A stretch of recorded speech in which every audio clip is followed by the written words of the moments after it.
another edition of Turned Out a Punk.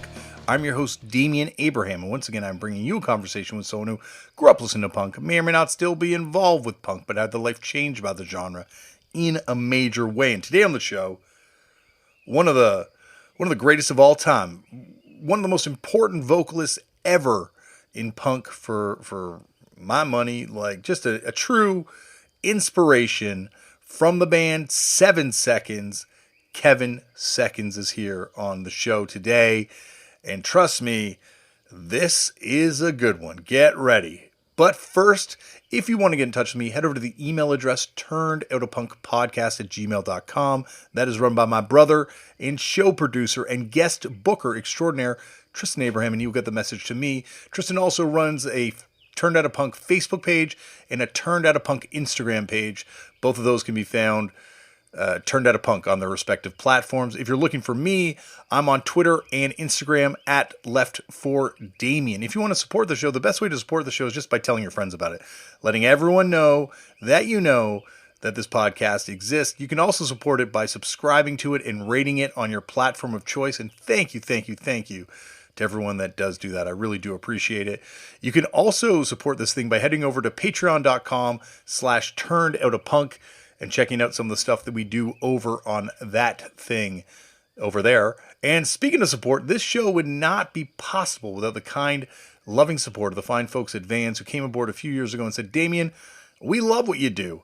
Just don't do it out of your own pocket. And they helped me cover the cost of this thing, and it is unbelievably greatly appreciated. So thank you very much to Vans for doing that. And if you're looking for something to check out music-wise, the band that I play in, Fucked Up, has put out a very long song, and you can check it out on Fucked Up's Bandcamp. It's called Year of the Horse. Very proud of it. Don't worry, I'm just one of many vocalists on this thing. You don't have to listen to me for an hour and a half. Well, you're about to listen to me for longer than that, but, screaming. But check that thing out. I'm really proud of it. It's all coming out on vinyl, and I got probably CD too. I think there's a 5-inch vinyl coming out of it too, weirdly. And it's all coming out on Scotty Karate's Tank Crimes Records. Scotty's my buddy. My bud.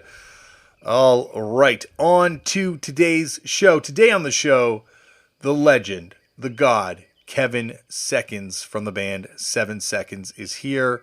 If you are not familiar with 7 Seconds, you got a lot of homework to do. This is a band that has influenced countless generations of hardcore bands, and in different ways every time too. They have put out a huge catalog, and it changed and it evolved, and with that change and evolution, they spawned other bands to change and evolve as well. Anyway, we get into some of that in this episode, but they are incredibly important, and Kevin is someone who, growing up, I just heard from older people, like the generation of punks before me, that he was that dude. Like he wasn't just singing these songs, he was living this. He was really, trying to embody these principles in the way he lived his life.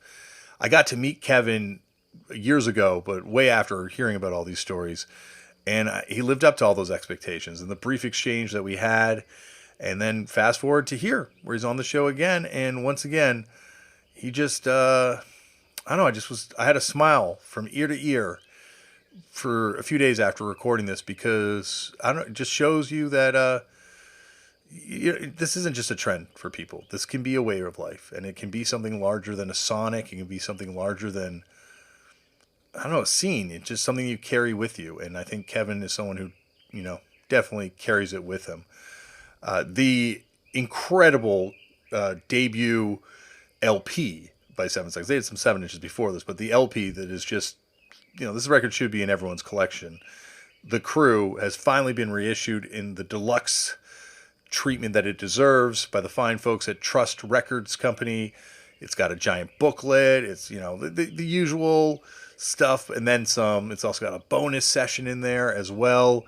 You got to pick this thing up. If you do not own this record, it should be in your collection. This is one of those ones that I still pull this thing out and I still listen to it. It still inspires me all these years later. And I picked this up as one of the first records I got when I got into punk rock.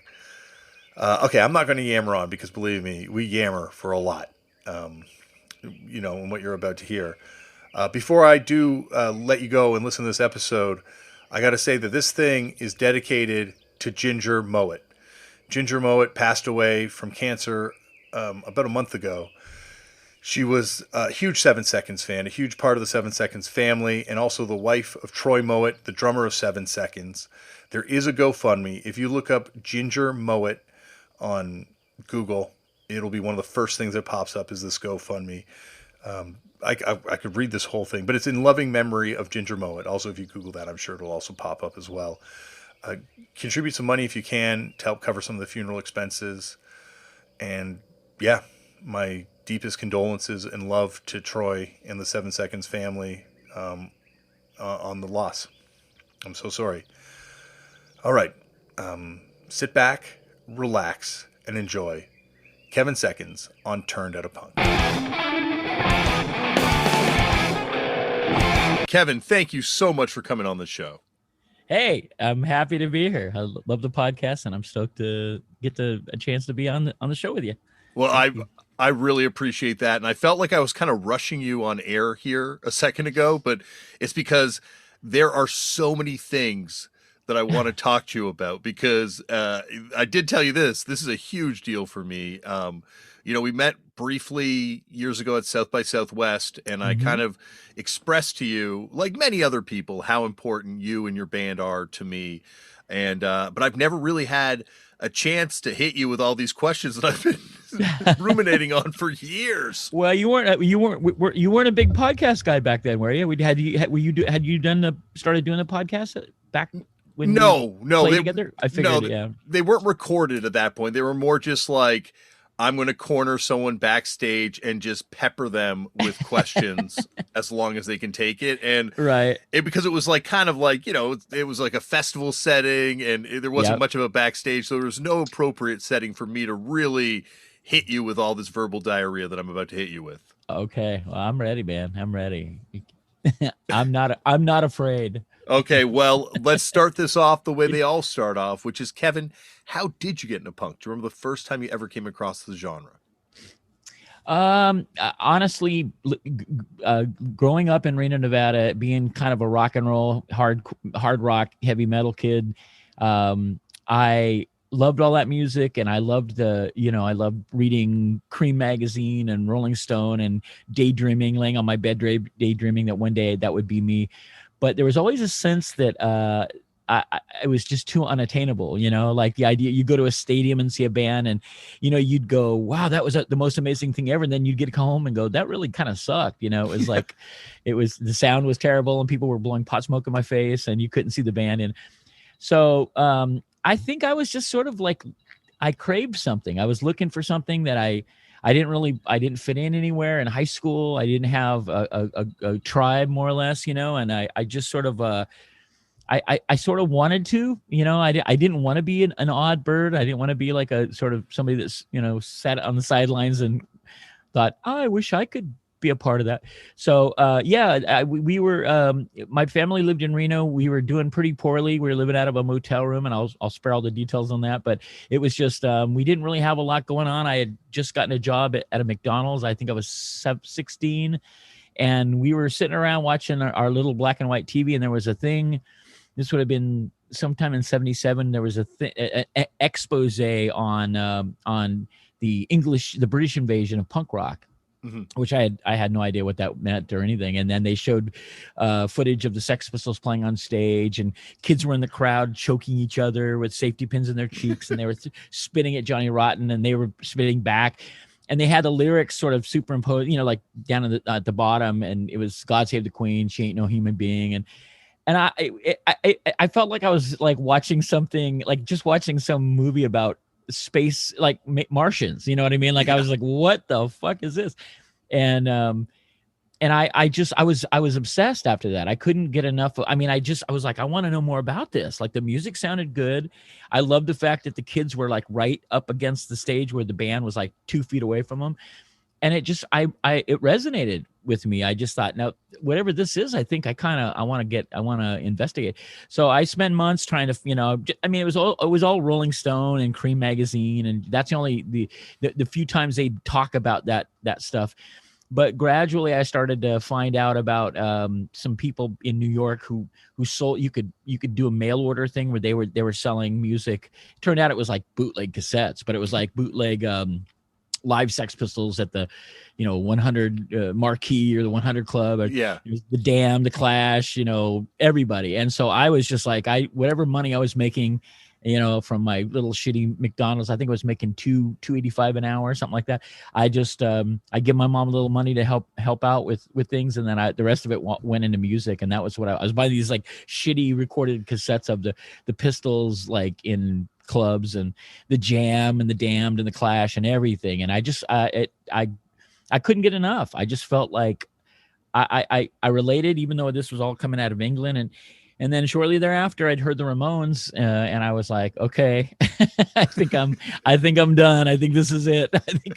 I think I'm hooked, And Steve, my little brother, who was 7 Seconds bass player, he just kind of tagged along. He was right there with me, and he was kind of just like a little rebel kid too. So he didn't, we didn't like school. Neither one of us were like really, we didn't have any sort of idea what we wanted to be when we grew up, So I think it was just perfect timing, or the worst timing, depending on how you look at it, But yeah, that was the start of that. That would have been like in 77, and then I think I got my first, I think later that year I bought I'd already been a fan of like New York Dolls and some Iggy Pop stuff, but that stuff kind of wasn't called punk rock. There was no real connection to that being punk rock at the time.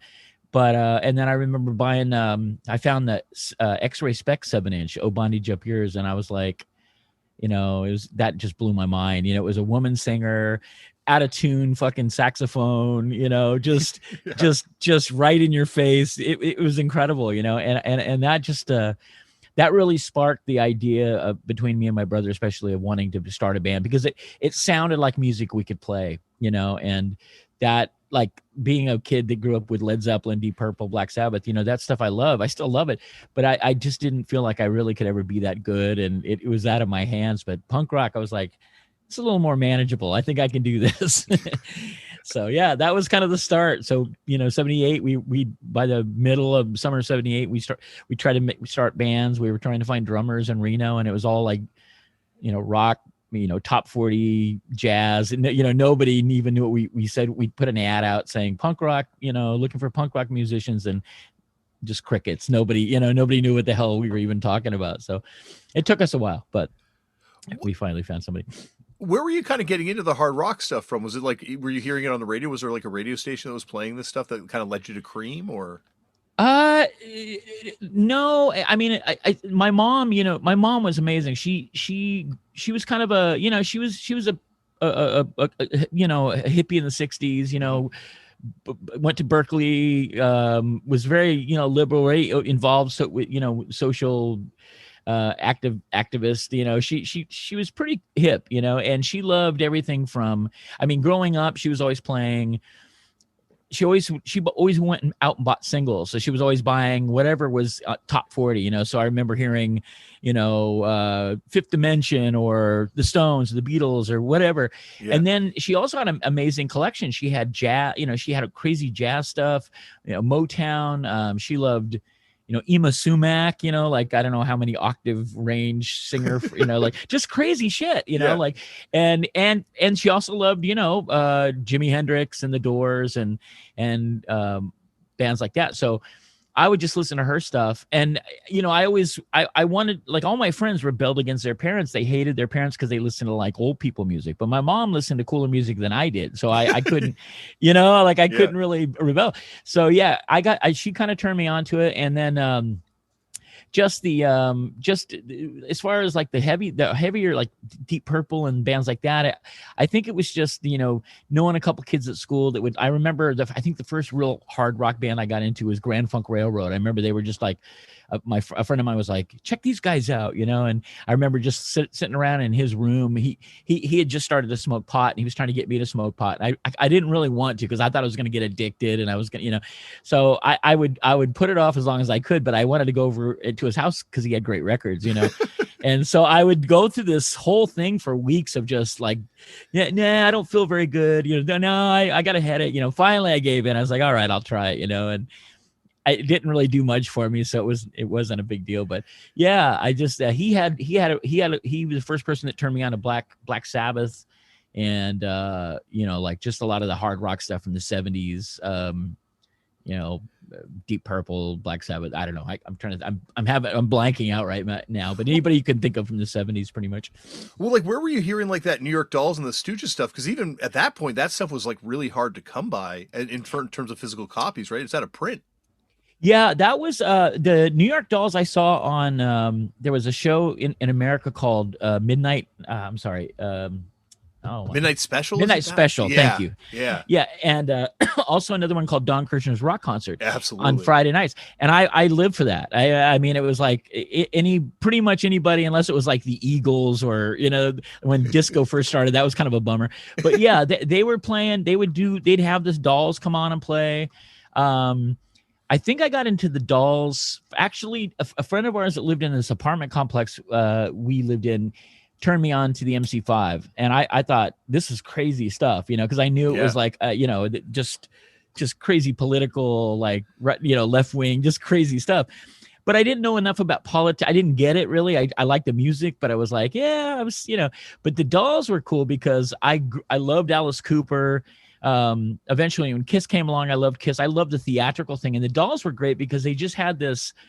They were in makeup and mascara. And I thought, man, that's really ballsy. Like I can't imagine doing that. And I remember I bought a New York Dolls album, the first New York Dolls album. And I remember I had a friend that, totally was just offended. He just was so convinced that I was gay and that like he just didn't understand how I could love that music. And I was like, listen to these songs. They're great, Yeah.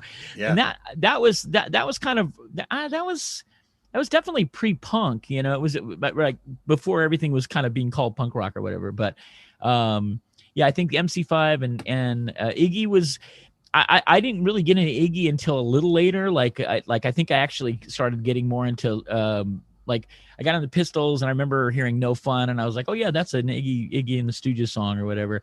But MC5 I love, New York Dolls, I still love those bands. Alice Cooper was huge. I know he's not punk rock, but Alice Cooper was such I was really obsessed with that band. There was a book out called Billion Dollar Baby that a guy from Chicago, a writer from Chicago, went on the road with the original Alice Cooper band and just wrote about the tour. And it just, I probably read that book 10, 12 times. It was because it was real detailed about what it was like to be in a band on tour, and yeah.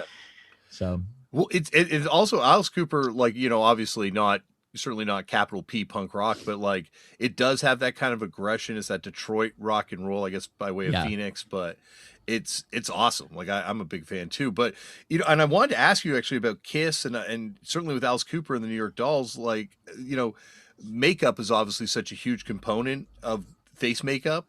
And I would say that your makeup that you would wear early on, or like the black on your eyes, is that's as iconic in hardcore as the Kiss makeup is in a weird way. Where was that influence coming? Is that in any way connected to that influence? No, not at all. I mean, okay. Honest to God, I see photos of it now, and I'm just like, wow, what was the hell? For me, it was like once 7 Seconds started. Once we got an inkling about what like a punk rock scene even meant, just to be a part of a punk rock scene. Nowadays, I'm not so much nowadays, but in the 80s and 90s, everybody was like, oh yeah, we got a really cool scene. You guys should come play. Well, in 78, 79, nobody was talking about that. There were like, you knew that I'd started hearing about bands like DOA and Black Flag and the Dead Kennedys touring. But other than that, underground bands really weren't touring, or if they did, you didn't hear about it, So, but there was, I remember talking to Joey Shedda. They came through Reno and he just, actually I called him. I got his number. This is really embarrassing. I got his phone number and I called him. I think this was late 79. And I'd read an interview with him, and I don't remember what the zine was, but I just got his number and I called him and I just said, hey man, I just asked him a million questions, like I'm in this, I'm trying to start a band, do you have any advice? And, he was just the most gracious, wonderful, he found time to talk. It was just like some nerdy kid probably bugging the crap out of him, but he was just so nice. And it really affected me, like that he was so down to earth. Same with all of the Black Flag guys, Chuck Dukowski was always, you could call him anytime and, you'd ask him, do you have any numbers for somebody in Phoenix or Vegas? And he was just like, yeah, man. Yeah. They were just really super, super down to earth and approachable and helpful, And when we asked him to come in Reno, when we finally had, felt, hey, we got a nice little scene here. Let's try to get some bands to come up.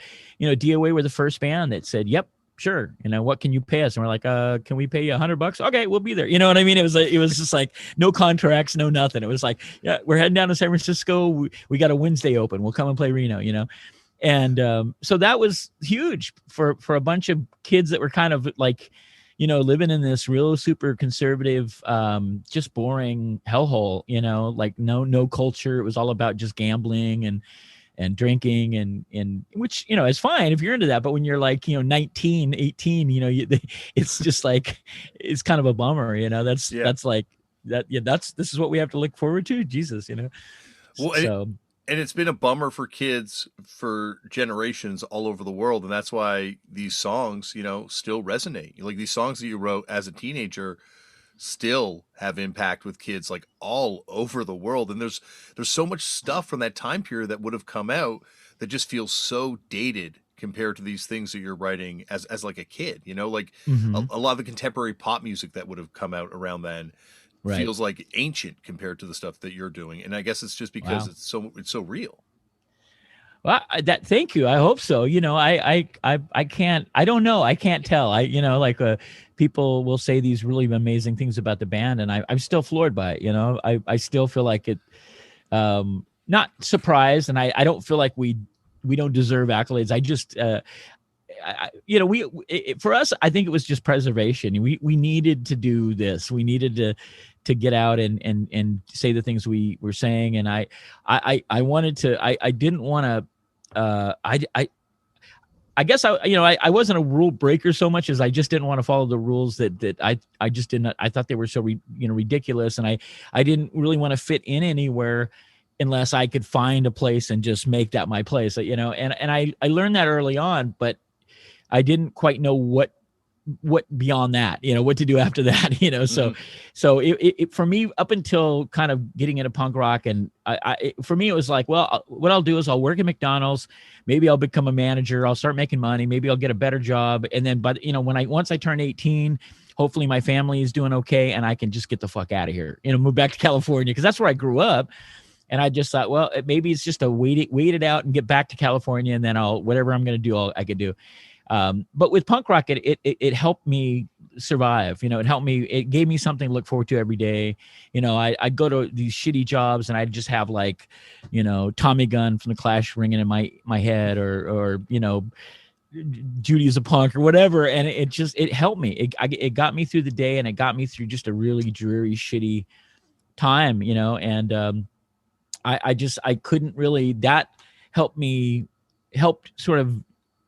figure things out for myself, and once I realized I wanted to write songs instead of just cover songs, I really didn't understand what that meant. I didn't know how to do it. I barely knew how to play guitar, but I just thought, I'm going to write everything down. And then if I ever get to the point where I figure out chords, I'm just going to try to make songs out of them. And that's really all it was, Yeah. But, I'm stoked that it resonated with people all over the place. It really makes it means a great deal to me, almost now more than ever, because I'm 60. I just turned 60, and still there's so much love for the band, and on a daily basis, people are checking in and, kind of wondering, hey, is there any chance of maybe one or two more shows at least? And I was like, I never say never. It's like, but you fucked up when you wrote "Young Till I Die." Trust me, brother. I get it. If I make any comment like, oh, went to the gym today, my back hurts. Hey, I thought you were young till you die. It's just no matter what I do, it's going to be ringing. It's the albatross. Yep. Just where would you think you would have gotten Joey's phone number? Like, would they have come through Reno prior to that, or like Like, you read the interview, obviously. Would it have been in the bottom of the interview? I'm trying to think if it was in the copy of the 7-inch, even the first. No, it was. I got it through a friend of mine. Let's see, a friend of mine who kind of started out being. He was like our first unofficial manager. We actually just practiced in his basement, like at the beginning of 1980. He would just let us practice in his basement.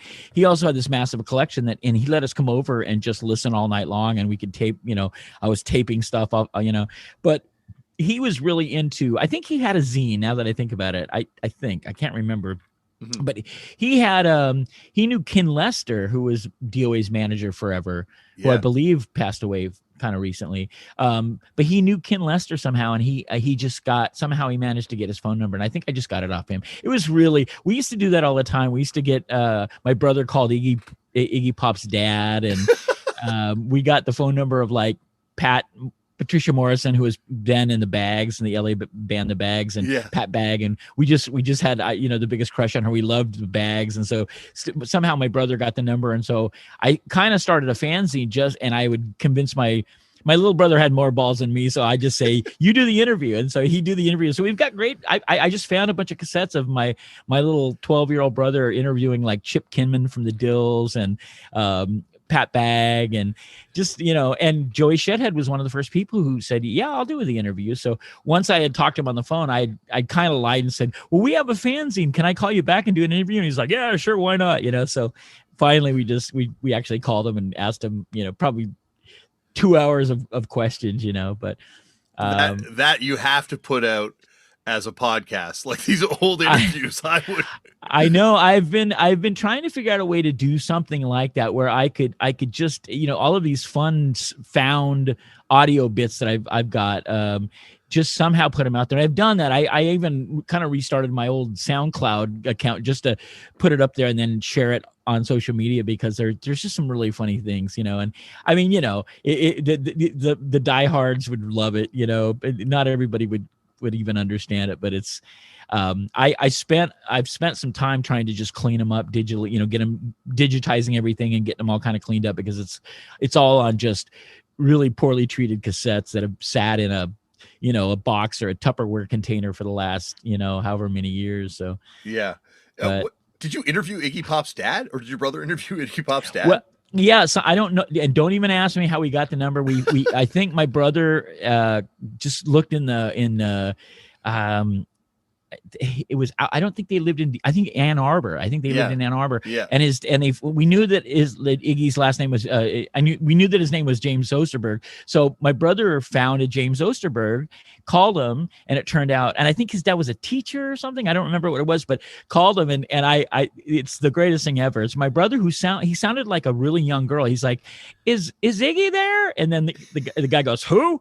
And he goes, is Iggy there? And he goes, no, Jimmy's on tour right now. And then so my brother just starts saying, so, it was just really adorable and really funny. And I just told him, I just mentioned it to my brother just a few days ago. I go, do you remember that? And he goes, of course I do. Like, that's amazing. Yeah. But he, again, he wasn't a dick. He just put up with it. I'm sure he gets, he probably, other kids have called him. I don't know, but yeah, it was really, really funny stuff. So I'll figure out something to do with it, put it out somehow. But did any of the issues of your zine come out back then? Did you put out? Yeah. We had a bunch. I had the first zine we had, we started, pardon me. We started something called the Sex Pistol Fan Club. Sorry about that. That's and so the awesome. Whole, yeah, it was ridiculous. It really had nothing to do with the band. I mean, other than the fact that we loved it.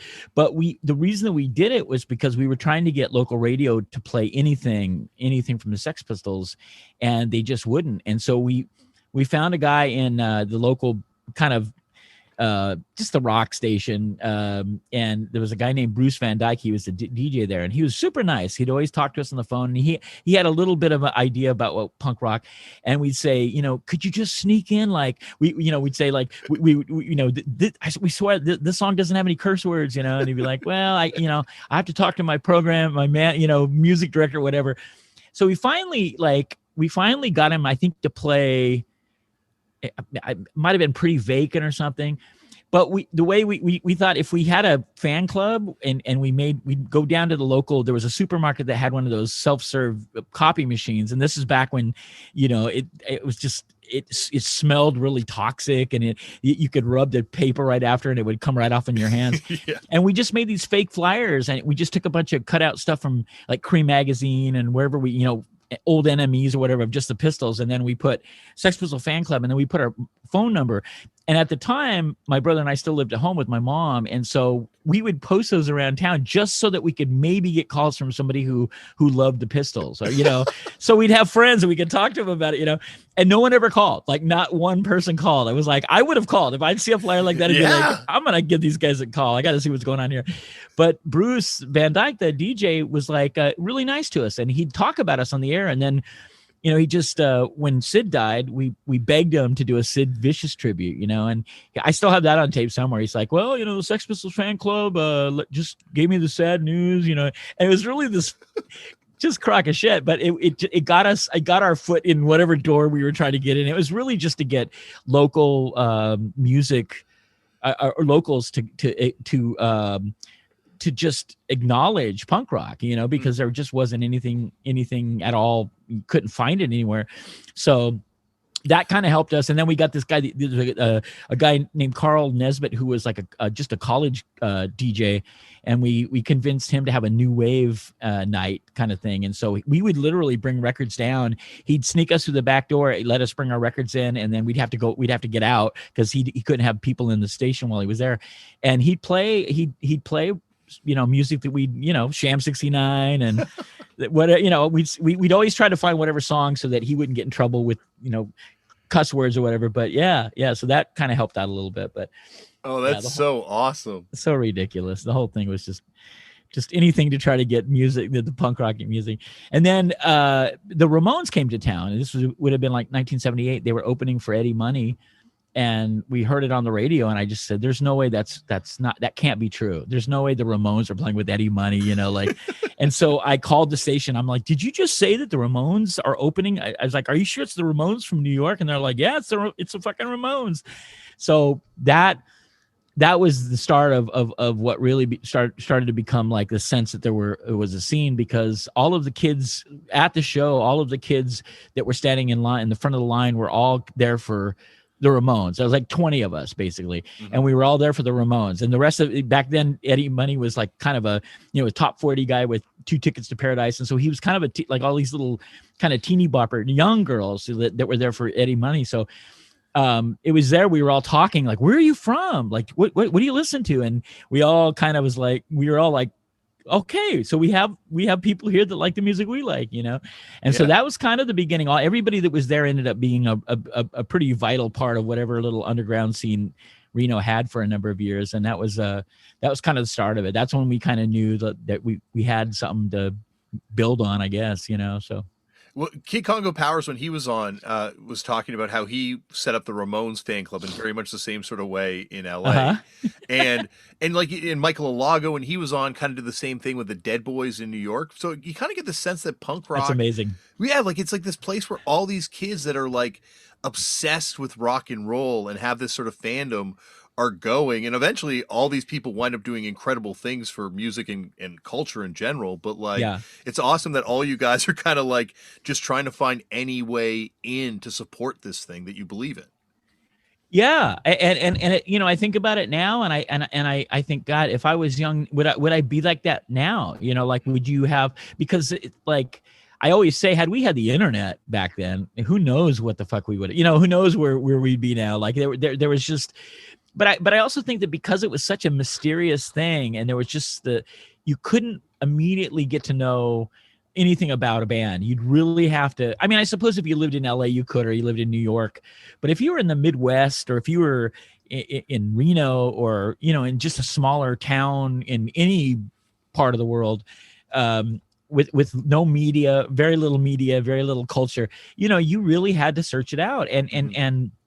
I don't know why I was so passionate about it. I don't know why it called to me so strongly, but it just felt like the thing, like it was the first time in my life I felt like I could be a part of something that was productive and cool. And yeah, it was a little violent. It was a little sketchy and it was a little scary, but I just immediately sensed that good could come out of it for some reason. I mean, I think the Clash kind of gave me that sense. I think the Pistols kind of brought me into it. The Pistols and the Ramones were just fun or just kind of chaotic and, just a bunch of crazy, assholes basically. But the Clash like there was like this sense of purpose and this message and this I don't know. It was, to me, it was just as punk rock, but it just had this sense of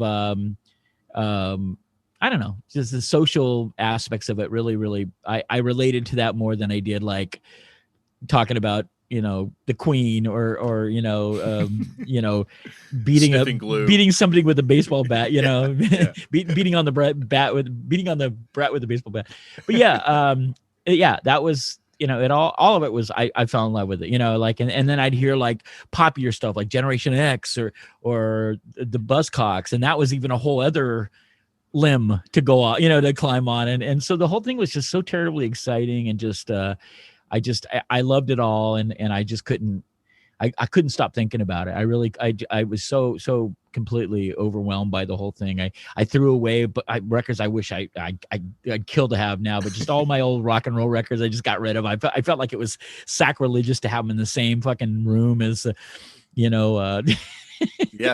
all Mod Cons by the Jam. I just felt like it shouldn't. They shouldn't even be in the same room. Well, there's that amazing scene in 24 Hour Party People where after they go and see that Sex Pistols at the Lesser Free Trade Hall show, and they come back and he's just tearing all the posters off the wall, like must go, go, and it's something so universal that just like absolutely, it's like a like you said, you mentioned it's like a calling, and it's almost like it's a conversion, but it's like it still has that weird effect, it's still. I have kids on it who are younger than me that are coming on it and still kind of talk about that same sort of like when they hear it, just something clicks and it changes them. Well, I loved it. I loved that you said that, because I don't have a real good connection with what the youth are up to these days, and so I often wonder, am I just missing it? Is there this great new sort of genre, this great new form of punk rock or underground music that I just don't know about, where kids are really, and of course there is, and it's kind of cool that I don't know anything about it. It'd be uncool if I did, in a way, like, but yeah, I mean, I that's to me, it's the greatest thing ever. And I don't really ever forget about it. To me, it's just, it helped shape whoever I am. It definitely helped shape me, and any good that I may have said or done, I fully believe that it's all because of just of punk rock and hardcore underground music, basically. It just really, like I said, it really helped shape me as a human being. What would be like, even before that Ramones concert that you went to, what was the first concert you went to? Oh shoot. Well, when I was a kid, we were pretty poor growing up. So I kind of was a late start. I didn't really start going to concerts until I was maybe 16, 17. But I saw, I had my mom's then ex-boyfriend had bought tickets. I was a huge Led Zeppelin fan, and he bought tickets to go see Led Zeppelin at the Oakland Stadium. And I was just out of my mind because I was such a huge Zeppelin fan. And that was the tour that Robert Plant had it was either he got in an accident or there was two things that had happened where they had to cancel tours. One was he was in an accident, but the other one was, I think his son died, and they canceled the tour, and I was devastated. I was just like, wow, but everything from Cheap Trick, Aerosmith, Rush, I saw a few times, UFO, Montrose, who, were just early, when Sammy Hagar was still in the band, just a lot of that kind of stuff. Just, I'm trying to think. Yeah. And even stuff like my mom made us go see Leon Russell, which at the time wasn't very cool, but it ended up being an amazing concert. And, it just kind of snapped me out of just, I was pretty narrow in the hard rock stuff I was really obsessed with at the time.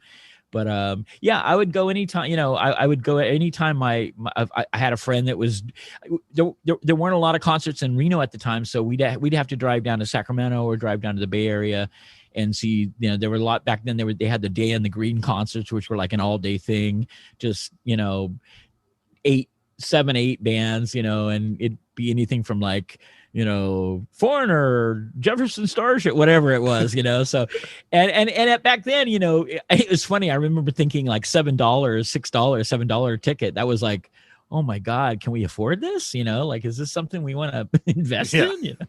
The inflation of concerts. You get now what, 2 bands for like $300. So right, exactly. Yeah, I mean, it's crazy. Were there any like local, not even necessarily local bands, but even like sort of like Bay Area bands or Sacramento bands that were kind of happening, like that would be opening these shows or playing? Like, I guess Tower of Power and Cold Blood would be going in San Francisco. I'm just trying to think of like, were there smaller rock bands at that time that you were into? There was a. I mean, in terms of like punk rock stuff, or not new even necessarily stuff? punk rock, even pre new wave stuff, like just even hard rock local bands, or kind of like what sort of semblance of like were you able to pick up on any sort of like local music that was happening at the same time as this stuff? The thing about it is that back then, so when I was like underage, really the clubs, it was all about top 40 stuff. All the bands were doing covers. You didn't hear about bands doing like their own stuff. And when I first started getting the inkling of wanting to be be in a band, I put out the word that I was like 15, I think, the first time I joined a band, and it was just this hard rock band that did all cover stuff, like, you know, not Led Zeppelin, but like Richie Blackmore's Rainbow and UFO, and you know, that's awesome. Yeah, I was. Well, I joined a band they were called Bastille, and they spelled it Basteel, and the guitar player was this huge Richie Blackmore fan, but also loved like Rush, and so he kind of turned me on to Rush, and they called themselves, they referred to themselves as progressive metal, you know. Yeah. And so I had to learn all these songs, and I was terrible. Like I was barely 15. I didn't have much of a voice. I was a poor kid, so I didn't have cool clothes that I could wear. We ended up playing 2 parties. We played a New Year's Eve show, like 1976. We played at this house with this other band called Starstruck. And then, and it was just, I'm so happy that there's no way in hell that was ever documented. There's no video, there's no internet, you know what I mean? Like, it's just, you couldn't find it if you looked. But yeah, there weren't really there was no motive. Like, there wasn't this idea that, other than like big rock and roll concerts, at least in my world, there wasn't even a thought that you could just go to a club and see a great show, because if you weren't 21, you weren't going to get in. Mm-hmm. And cover bands were a dime a dozen. So, and then you'd hear about some guy, like the big guy from Reno was this guy Chuck Ruff, who was the drummer. He ended up becoming the drummer for the Edgar Winter Group, and I think he played on like Frankenstein that era. And he was like a hometown hero. He'd come back into town, and he'd have a band. Everybody go, "Oh, Chuck Ruff's got a new band," and it seemed like every week Chuck Ruff had a new band, you know. But we could never go in, even if we wanted to. We were just too young, and so there wasn't a sense of like, hey, you know, let's when we turn 21, we can go see great bands finally. It was like, yeah, you know, we don't really care if anybody's, you know, covering How Long Has This Been Going On, or whatever top 40 songs that were, you know, happening at the time. So it really wasn't until, again, the punk rock thing kind of like made us the idea of going into a club. Like, it wasn't until I saw the footage of like the Pistols in England, or like the Ramones at CBGB's, seeing like where everybody was right up front, that I even thought you could do that. I didn't even know that existed. And so that, again, that was another thing that just stuck into my head. I was like, well, how do we get to do that?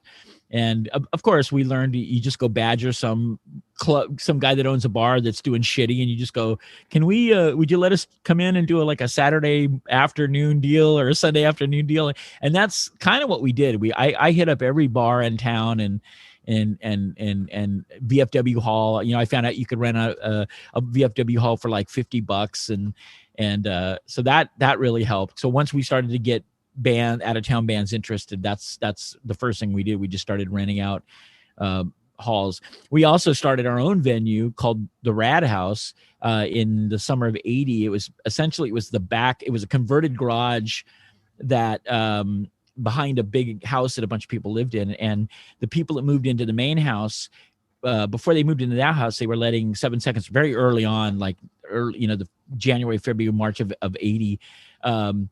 practice and play in their basement, and we'd play in front of, maybe if we were lucky, there'd be 15 people there.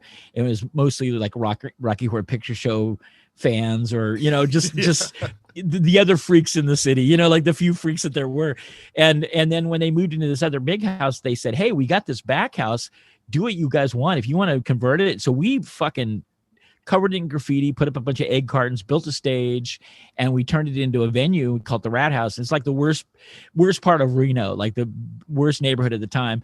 But we knew that nobody would care. Nobody in the neighborhood would give a shit. They wouldn't really care if we were these dumb punk rock kids putting on shows.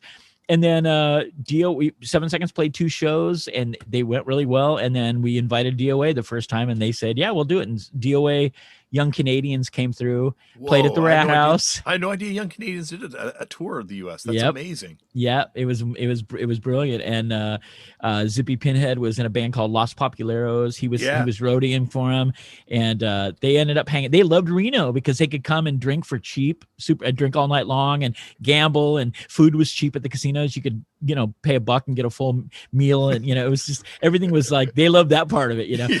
But they really loved the scene too. It was very small, but it was really friendly, and it was just a very open, friendly scene. And I think back then some of the bands really appreciated that kind of thing. Like they could, it was on the way. If you were going from San Francisco to like Salt Lake or Denver, why not hit Reno? It's like, yeah. Well, and it feels like what you're doing is very much like, that's like the hardcore scene that exists to this day. Like this idea that you're going and hanging out with a bunch of kids, you're playing like a makeshift venue. Yep. And then you're crashing with them. Like that's what the scene is. Like that's, like it's taking it out of the clubs, taking it out of that sort of professional like rock space, and bringing it into like this completely unique space. Absolutely. Yep. Were there any like first wave kind of, punk and new wave bands prior to your scene starting? No, there was a band that identified itself as new wave called Bellevue, and we were obsessed with finding out who these guys were, because we saw they played the Sparks. Sparks is like the sister city of Reno, and they played the Sparks Public Library, and I just remember seeing this flyer, and they played in the afternoon. I remember I was working. It might have been a school thing, but I was working and I couldn't go see it. But I was obsessed. I was like, "Who is this band?" Yeah. And this is almost my favorite story, but it never sounds as fun as it does in my head. Back then on Saturday nights, my brother and I shared a room. We were still living at home, and this would have been like probably 79, early 79. If you turned on the dial, I forget what the number was, at a certain time at 11 o'clock on Saturday nights, you could pick up this station out of San Francisco, KSAN, and they had this show called the Outcast Hours, and they would the Outcast Hour, and they would play 3 hours of just punk rock and new wave, and you could barely, it would be like, you could hear it through the wave, but I would literally record it off. I had this little cassette recorder, and I would record it off of the shitty airwaves, and it would just come in and out, and I would write down the names of when they voice track, they'd say, okay, that was blah blah blah. I'd write them all down. I write the names of the songs, because I was just like, all right, I'm gonna somehow or another I'm gonna find out about this band, and that's actually how I found out about gosh, I mean, I'm trying to think. The Avengers were, they were first time I heard them, but they played a song, and it was just amazing. It was like total Iggy and the Stooges, real rock, just real snarly guitars.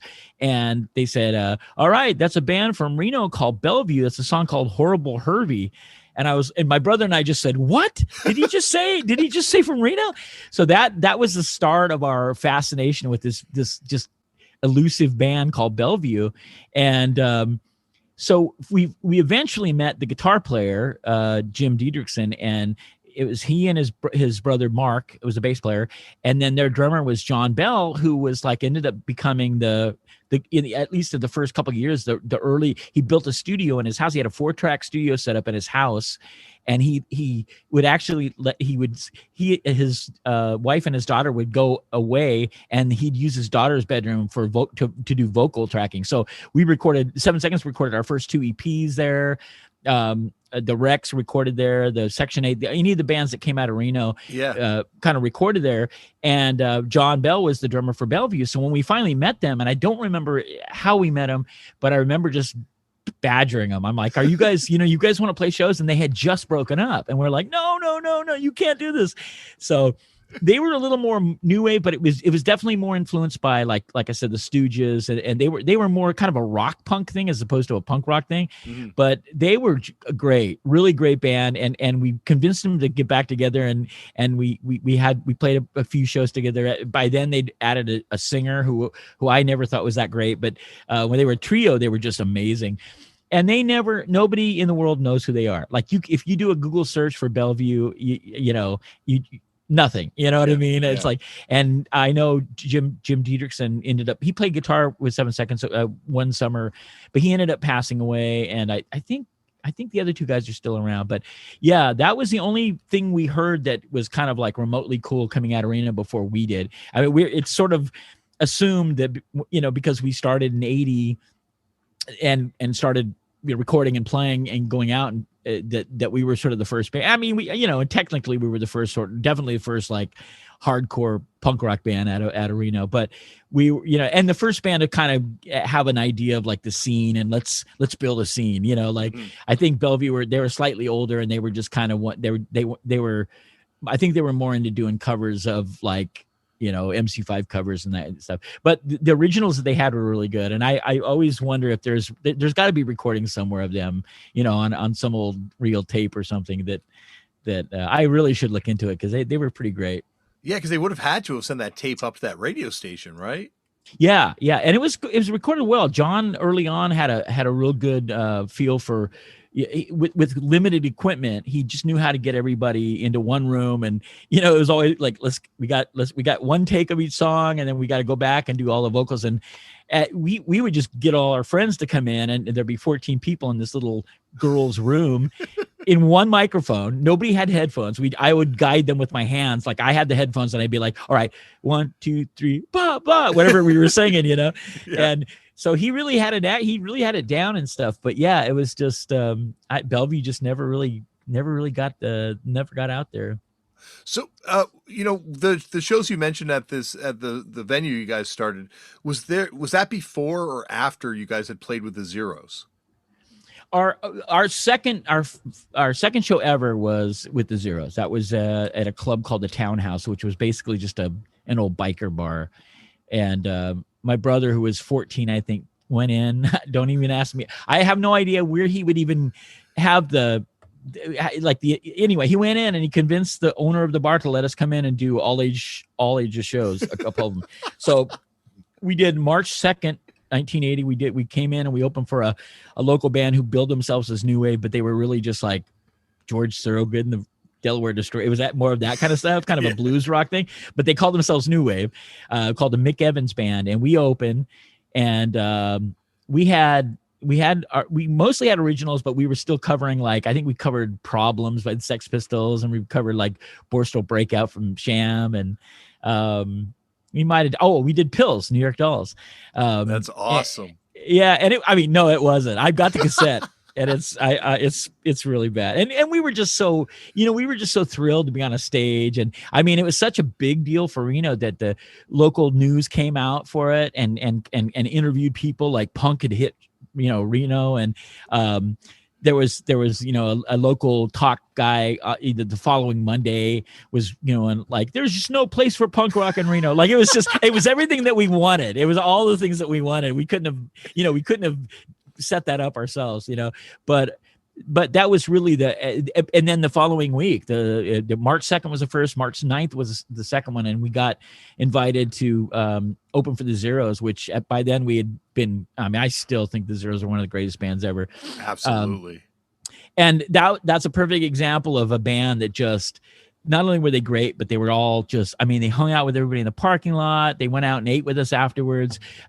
We became friends. And when 7 Seconds, early days of going down and playing like, San Francisco and the Mabui Gardens and whatnot, they were always like, we'd stay at, their house and somebody in the band's house. And they were always so nice and down to earth and great. And, that's always an extra thing when you love a band musically and then you meet them and they're great. That's kind of, you can't beat that. They're definitely a band that just from doing this show, I've gotten a whole new level of appreciation for. Just like you're saying, like how influential they were, being one of the first bands that was really going out there and playing other towns and like legit kind of just hanging with kids. Like you're not the first person to have a story like that involving them just being really supportive of young people getting into this stuff. No, and they were kids. I mean, they were kids. So it was like, but they just had this poise about them, and they were so perfect. Like on stage, they were just tight, and and we were the absolute opposite. Like we like our drummer, he only knew how to play this one beat. Our original drummer Tom, I didn't fully know how to do power chords. Like I knew, a friend of mine showed me how to do bar chords, but I couldn't quite get my fingers to do what I wanted to do. So, and back then I really just wanted to be the guitar player. We had a singer, Dim Menace, and he was, by the time we got on stage, he was already completely drunk, just absolutely wasted out of his mind. He sang like half the set and I sang the rest of the set. I wrote all the songs, so I knew them. I just didn't want to sing the songs, initially. Yeah. And I actually listened to the tape not that long ago, and I was just like, wow. I would hope that maybe after years of not, I'd be like, hey, that was pretty, we did pretty good. I was like, nope, we were really shitty. It's also amazing, like, the tape keep coming up, and like the advancement of the cassette and just how important that was. Yeah, to kids and making this music. Like, obviously your first few releases are all cassettes, but it just feels like that was a real democratizing thing to kind of come into the picture. For sure. Yeah, because we just couldn't fathom the idea of, I mean, back then to do vinyl was really cheap. You could do like a couple hundred vinyl, a couple $100, and it wouldn't take that long. But even then, we didn't even have that kind of money. So buying a pack of cassettes and just dubbing off a bunch of stuff and making homemade covers, it just made absolute sense to me. We started our own little tape label called Vicious Scam, and we released the first 2 7 seconds. I think we released a couple of other local things, and it was immediate. I could make something. I did a zine that was a cassette zine kind of for a while that I cannot find. I know I've got it somewhere. I just can't find the original, but I love cassettes. The whole cassette thing was really just, I was really into it for the longest time. I thought it was great, and it was a pain in the ass, like when, they had to, I also was, I'd go to Kmart or whatever and just buy like a pack of 6 for like $1. And they were just the worst, quality. Yeah. Imagine, but. Did you put out other stuff on Vicious Scam? Not just. Yeah, I put out Urban Assault, they were actually from Lake Tahoe, which was about 50 miles from Reno. Mm-hmm. And that included Troy, who became our drummer. Also, Dan Posniak, the guitar player, was in 7 Seconds back in the mid 80s. But they were kind of like our brother band. Like once we knew that there was like a cool little scene going on up in South Lake Tahoe, we were like, this is great. There were like 25 kids up there that would go to shows. They'd come down to Reno and see shows, and they'd say, well, how do you do shows? And so we would book shows up at this guy that was an slightly older. He was a professional a snowboarder at the time. I forget his name, but he had this crazy A-framed house in the middle of like this, just a forest area. There was like trees. You looked around and you felt like you were in the middle of like Colorado or whatever. Yeah. But he would let us come in and have these crazy shows, and he'd just move everything out of the way, and he'd make us a bunch of food. And the double cool part of this was that this was right when MTV started, and we didn't have MTV on our cable system in Reno, but we'd go up to Tahoe, and we'd literally spend the entire weekend. We'd play a show on Friday night. Yeah. We had a place we could stay there. We'd get done, make a bunch of food, watch MTV all night long, just waiting for whatever cool video, yeah. I remember at one point, like Motley Crue, Fast as a Shark was like I think, wait, was that Motley Crue, Fast as a Shark? No, Livewire. Okay, good. Livewire. I know Livewire, definitely. Fast as a Shark was like Accept, I think that band Accept. But the Motley Crue Livewire was the coolest thing at that time on MTV. So we would just literally wait for hours and just wait for it to come on. And then we'd just hang out the next day, play in the snow or go do whatever. And then on Saturday night or Sunday night, we just watch all MTV all night long. I think about that now and I go, wow, what were we thinking? But yeah, they had this cool little scene that kind of surrounded they surrounded Urban Assault. That was the name of the band that Troy and Dan had, and we brought them. They came and played. They were just a really great punk hardcore band, and there were all these little towns, sort of, 50, 30, 60 miles away from Reno. Carson City, Nevada had a little scene. There was a band called the Yobs. We put out a cassette of them. They were kind of more snarly, like kind of more Iggy, I guess, kind of stuff.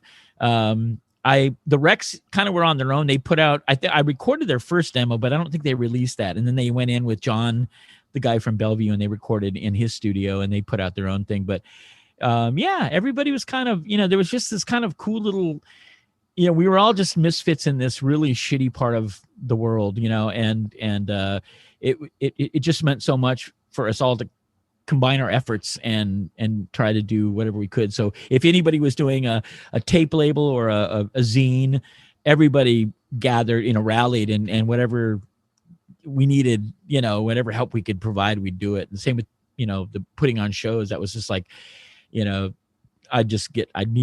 please, I'll put the money up, but I need people to help me keep people from breaking the mirror in the bathroom or help me clean it up afterwards. Cause it was always me and like a friend or a girlfriend just sweeping and mopping and cleaning up puke and blood and whatever the hell there would be in it. You established the archetype for every DIY show promoter that has existed since then. Like you really, well, it was that way worldwide. Yeah. That was going on. Later on, you found out, oh yeah, this stuff is. I did the same thing in Canada. I did the same thing in Spain. You realize that this was just going on, kind of disconnected from everybody else, but we still, I'm still really fascinated by how that all came together. Anytime I've read a book, like Bob Mould's book, or I've read a biography, when it comes to getting into punk rock, it's almost the same story. Exactly. The way we all kind of got turned on to whoever.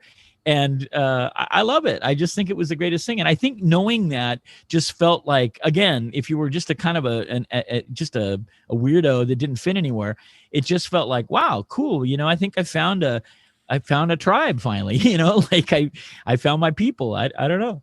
And so that was incredibly liberating for me personally, because I was pretty much a loner and just I didn't really fit anywhere at that point. That guy's also got to be one of the first professional snowboarders, right? Like that's super early into the sport, as far as I know. Yeah, for sure. He was like a big surfer guy he was friends. It turned out he was from like Orange County, and he was buddies with the guys in Social Distortion, or who eventually would be in Social Distortion. But he, the first time I'd ever heard of snowboarding, I was through people in Tahoe. They were, I guess, doing it. I don't know if it was like a ESPN popular type of thing at the time. I didn't know that much about it, but he was the first one I ever heard about it. And I also knew that it was really heavily connected with the skateboard scene. And a lot of my friends were like really good skaters. And so, yeah, just, I don't know. I think about it now. I always wonder, like, I'd love to talk to him and say,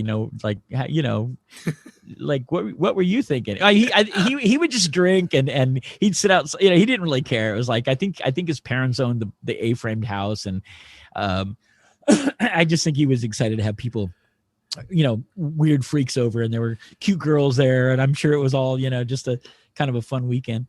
Yeah. Well, that's the thing. There's always some sucker with a big house that's willing to let you put on shows. That's the bread and butter of punk. Absolutely. We had a few of those, and they were just, they were good sports, and eventually they'd be like, all right, enough's enough. Yeah. Like there was you burn them out eventually. Absolutely. Well, there was a guy named Alvin who was like north of Reno. There's the Pyramid Lake Indian Reservation, and we just ran out of halls. We ran out of places to do shows. And Alvin was always going to shows, and he said, "Hey, if you want to book shows, book them in my garage up in Pyramid." And I'm like, "Really?" He's like, I said, you don't have to ask me twice. And so for like probably like half a summer, we booked Social Distortion. We booked Black Flag when Dez was still in the band. We booked God dang, I think Detroit played a show. Whoa. There were like a few. DOA came and played a show, and it was great. It was just out in the middle of nowhere, but his house was so big, and he would just like, again, move all of the furniture, and it says a lot. I mean, yeah, Social Distortion probably, even then, they weren't like the Social Distortion now, but they were, cool. They came out and hung out, and they played in front of like 50 kids, and it was great. It was one of the coolest things ever. But the same thing. I mean, DOA played so many times in Reno, and they just always had the same attitude. They were just like, we're here, let's do it. Like they always were great guys. And Black Flag, same thing, just super cool, and seemed grateful that just to have a show and be able to get on to make a few bucks to get to the next city, Yeah, no, I find that this period of hardcore so fascinating, where you do have the sort of establishment of this network, and it's, I guess it's like an international network too, because eventually it's definitely an international network for sure. Because of DOA.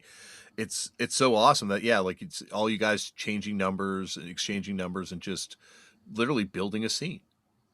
Yeah, without really knowing what the hell we were doing. There was no real blueprint. You knew that the main guys, Black Flag, DOA, Dead Kennedys, you knew that if they gave you information, you were in good hands. Like if they liked you and they returned your phone calls, you were set, because they were the ones that went out and paved the way, and so we were very lucky that all those bands sort of took us under their wing, and they liked 7 Seconds early on, and they would help us get shows in the Bay Area and down Southern California eventually. And so we just we benefited from that, and we learned. I mean, I was just constantly badgering those guys, like, so if I want to do this, do you think I should do this? They totally. Ken Lester, DOA's manager, that guy was just, I remember calling him up in the middle of the night, not even thinking about any kind of like what he had been doing or whatever, and I'd just like, hey Ken, so I'm thinking about doing this, and he'd be like, okay, but they were great. Like you said, you could call somebody and you could get you call Shedhead or Ken Lester and Dave Gregg or whatever, and you get like 20 phone numbers from people across the country, or people up in Canada, and it was just an instant network, and you were thrilled to get your own information that you could share with anybody. Like I remember feeling good when bands were calling me going, hey, do you know any kids in Nebraska? I'd be like, well, as a matter of fact, there's a 15-year-old that, sneaks bands into his garage when his parents are on vacation, but no, it just really was a great thing. And that all was just all everybody was just, we were just using our own sort of sense of I don't know. It is a phenomenon for sure. It was pretty cool. And, I kind of wonder, like, I mean, did bands do that? Did rock bands do that before? Did you know what I mean? Like, yeah. Has that always been going on? And they just did, they were just playing a different style of music, and, I'm sure it went on some level, but like, not like this. Like, this really does, like, from all the stuff I've kind of researched and looked into, like, yeah. And even if you look at that first wave of kind of like punk / quote unquote new wave bands, like, the way they toured was really different. Like, I've had a bunch of people on that were doing that kind of early touring, right. And it still was like, you'd go, drive out to the city miles away. There's no logic to how it's booked. And you'd maybe play there for 2 days, or do 2 sets a day at a club, and then the next town, or you'd be opening for some bigger band. But like, yeah, like, it really feels like it's the wave you're talking about, where this whole idea of like a music scene, in the sense that you're staying with the people that are doing your show, is right. Really born, it feels like. Yeah. And it was almost like you sort of had to have, not the, you almost needed like Barry from the Necros. You needed his blessing if you wanted to play in Ohio and Detroit or whatever, or you needed, you had to get in good with the Stearns if you wanted to get into LA, or I like, there were these key points, the big boys. You had to get to know about Biscuit or Tim. Like if you wanted to play Austin, everybody had the scene people, to contact. And if once you got in with them, you were in, unless you really fucked up somehow, but you were in. And so it just, once Reno started to kind of get a good rep for being a great little scene, I mean, we were turning away bands. I couldn't book. I couldn't find enough venues to book the bands that wanted to come through. And we did some crazy shit. I remember I had a show booked with the band Aggression from Oxnard, and they were set. I was in this. I had a storage unit, kind of just small storage space that you roll up door. Literally the only source of power was there was a light bulb at the top, and you had to unplug the light bulb, find one of those like plug-in deals with the adapters, and then you plug the light bulb, and then you'd have to run extension cords down the sides of the wall, and then it was fucking stupid, like just completely ridiculous. And then forget about it sounding great. But at least you could have the vocalist would have a mic, And I remember I had the show booked. I promoted it, and then like at the last minute, literally the day of, I believe, the guy found out what I was doing and kicked me out. He said, "Hey, I said, you can't kick me out. I paid." And he goes, "I'm going to give you your money back, and you're lucky I don't sue you. You're lucky I don't call the cops on you." Da da da. So we knew Aggression was driving up to, I think they were coming up from Santa Cruz or something. And I knew that this was pre, cell phones and pre-internet. So it was like, there was just no way to get a hold of them. You couldn't call anybody.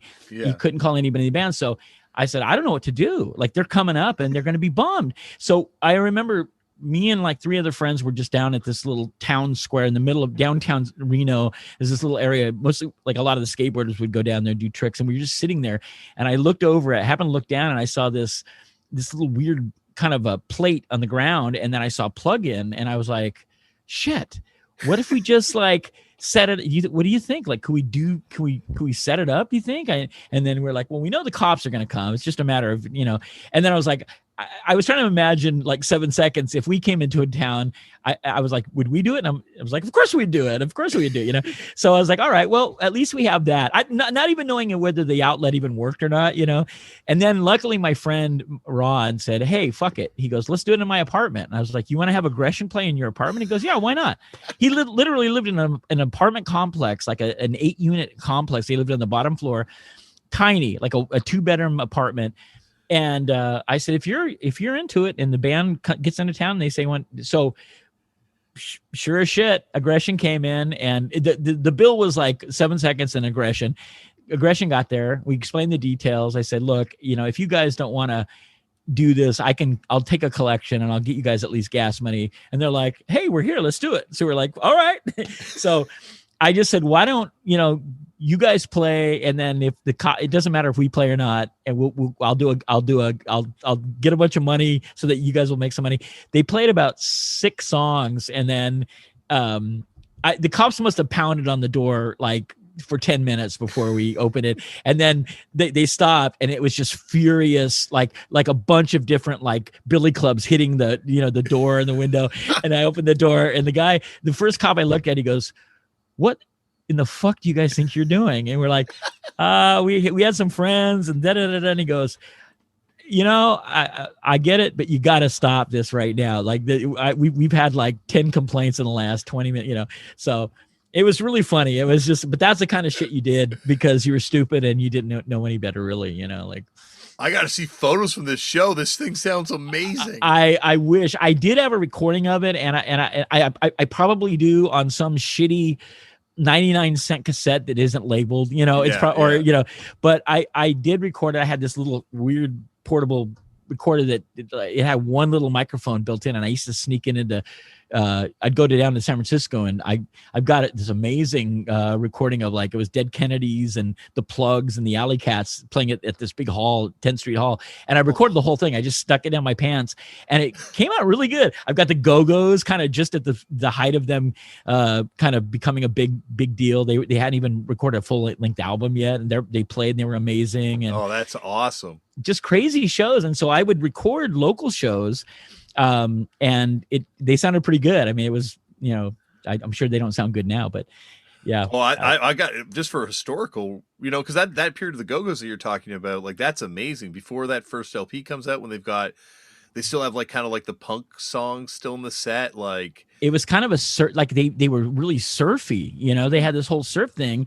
and they were on, I think they had a single on Stiff out of England. Yep. And that was it though. They weren't even like, they were still not big stars, but you could tell that there was a lot of buzz on them. And it was amazing. They were incredible. They just were so good. And I still have that cassette. I just found it. That one's labeled. The one it's my pride and joy is the Plugs. The live Plugs is like I mean, there's still, you can't find that fucking record. I don't think it's ever been released. And it's just, they were one of the best live bands I'd ever seen. And he just had that clean telly sound, but it still rocked. It just still sounded really, really kind of, they were amazing, that band. But I've got a really great recording of them. I mean, there's dropouts, and it's not, there's points where you can hear like maybe I accidentally hit record and it's in the middle of it, whatever, but it's so good. And it was at this, for a while they were doing shows. There were 2 halls in San Francisco. One was called 10th Street Hall and the other one was called California Hall. And there were some of the best shows I ever saw were there, at Adolescence, Black Flag a bunch of times and all kinds of stuff. But well, it's just, and it's like, that's the, the Plugs are another band that just, I've got like a completely different appreciation for from talking to people. Like, obviously those records are incredible, but yeah, they seem like they were on just like another level live back then. Yeah, absolutely. Yeah. I couldn't even, cause it was like punk, but it was like, it had a cleaner sound, but it wasn't bad clean. There was still this sort of ominous, it was just the songwriting. He really wrote he just had these great changes and stuff. And I didn't know much about him. I'd heard, I think I even had Hang Time. What was their album called? Electrify Me. Electrify Me. Yeah. I think I had that at some point. But anyway, I loved the record, but they live, they just blew my mind. They blew every band. They played with like Dead Kennedys, and the Offs played this great San Francisco ska band. Yeah, well, so great. And that one song, like where it's just a number, it's like some super. Yeah, that song's killer. That and Everyone's a Bigot. They were great. That band was so ahead of their time and just such a great band. And the great thing with the Offs is that they played every show. They were always like the opening band. So I got to see them like 12 times, but that was San Francisco. That era was so great. They had that band, the Mutants were amazing. Mm-hmm. Of course the Nuns, like, just crazy. Great. What a great scene. I mean, Avengers, of course. Yeah, and Flipper too, I guess, would have been going then, and Negative Trend probably. Negative Trend, Crime, they were a whole other thing. Negative Trend, still one of my favorite. Just scary, dark, but great. Like that 7-inch is just like, when I heard it, the first time I heard it, it scared me. Just the guy's voice, like, I just got back from the meat house. He just had this weird voice. Like, I didn't even know where he was from, but yeah, they were great. There were a few bands. They were like, and it was all different, like Mutants were kind of weirdly new wavy and pop, but they had it was great. That scene was really, I felt fortunate that we were kind of coming up right as that scene was, it was already established. Dead Kennedys were, coming out of that scene as well. But, that the Mabuhay Gardens was really the first club that I ever got to go into when I was still underage. And it was like, I didn't even care who was playing. We just go and see a show, like I remember going, and that's how I saw Black Flag for the first time. We went to a record store in Berkeley, and a guy was getting ready to close, and he said, you guys want to see how I kick people out of this, my store when it's closing time? We're like, yeah. And he put on, the Fix Me said the first EP, and everyone left, and we're like, I want a copy. I'll buy one right now. But they were playing. He goes, well, they're playing tomorrow night. You should go check them out. We're like, we were going to go back to Reno, and we're like, all right, let's stay the night. So we stayed the night with a friend in Berkeley and went and saw him. And that's when Ron was still in the band. And it was just the most thrilling, dangerous feeling thing I'd ever. At that point I was like, wow, that's like that's a whole different kind of intensity that I haven't experienced it, Yeah. So where were you making these friends in other cities? Were you just kind of going to punk shows and just talking to kids? No, this was even before. This was just friends we had, family members or people that lived in the East Bay that didn't care at all about punk rock. They basically say, well, when you guys get back doing whatever stupid shit you're doing, the door will be unlocked. Come in and eat, So we Tom, our first drummer, had his family was from like Richmond and Concord and that stuff, so we'd always have a place to stay. We'd try to avoid staying in the city. We just drive a little bit, and that way we could find parking and not have to worry about stuff. But yeah, eventually within, that summer of 80, we because we got to know the Zeros, and their manager was this guy, Peter Urban, who worked with the Dills, and he was kind of a scene guy. He was he was real political too. So I think he was always excited to when he got to meet young kids that had an interest in left-wing politics. I think that was like, all right, well, if you like that, you'll probably like this. But they were all really super helpful. Like they would again, if you needed a place to stay, or if you wanted to know where a great place to get a burrito was, everybody knew where the record stores were, and it was great. It really opened our eyes to the cool little community down in the Bay Area. Was there a manager a Yippie too, like Ken Lester? Yeah, you mean Peter Urban? Yeah, was he a Yippie? Because I know Ken Lester and I can't remember the guy's name. The guy who managed the Subhumans. Like, it seems like the Yippies were like the direct older generation that, like you're saying, had that kind of like, obviously political leaning, but they wanted all these young kids to be politicized, and seemed to be really like, a lot of Yippie venues seem to provide show spaces early on. Exactly. I don't think he was a Yippie. I think he was younger. He was a younger guy, and I think he was just a young guy with a lot of energy, and he was really wrapped up. He was the first time I ever knew anything about the Revolutionary Worker Party or their newspaper. He'd bring them to the shows and hand them out and stuff. And I was dabbling. I was trying to. I knew where my heart. I knew that because of my mom's influence politically. I knew that I was sort of on that side of the fence, but I also was just like. I was big on, it's all corrupt, left wing, right wing, who gives a shit, and that because my favorite bands were kind of spieling that shit, but Peter was really great. And I think he was, I don't know if he identified as a communist, or whatever, but I think he had and I may be wrong about this, but at some point the Dills, when they moved up to the Bay Area from the San Diego area, they were always political, but they started literally, like, they would have a hammer and sickle flag on their stage, and I want to say that he had a big influence on that. He also ran a way pre sort of Positive Force, Better Youth organization. He had an organization called New Youth. Which did shows, and I think they were involved with local benefits and doing like canned food drives. If I'm correct, I may have gotten that wrong, but he was really involved in the scene in more than just the musical stuff.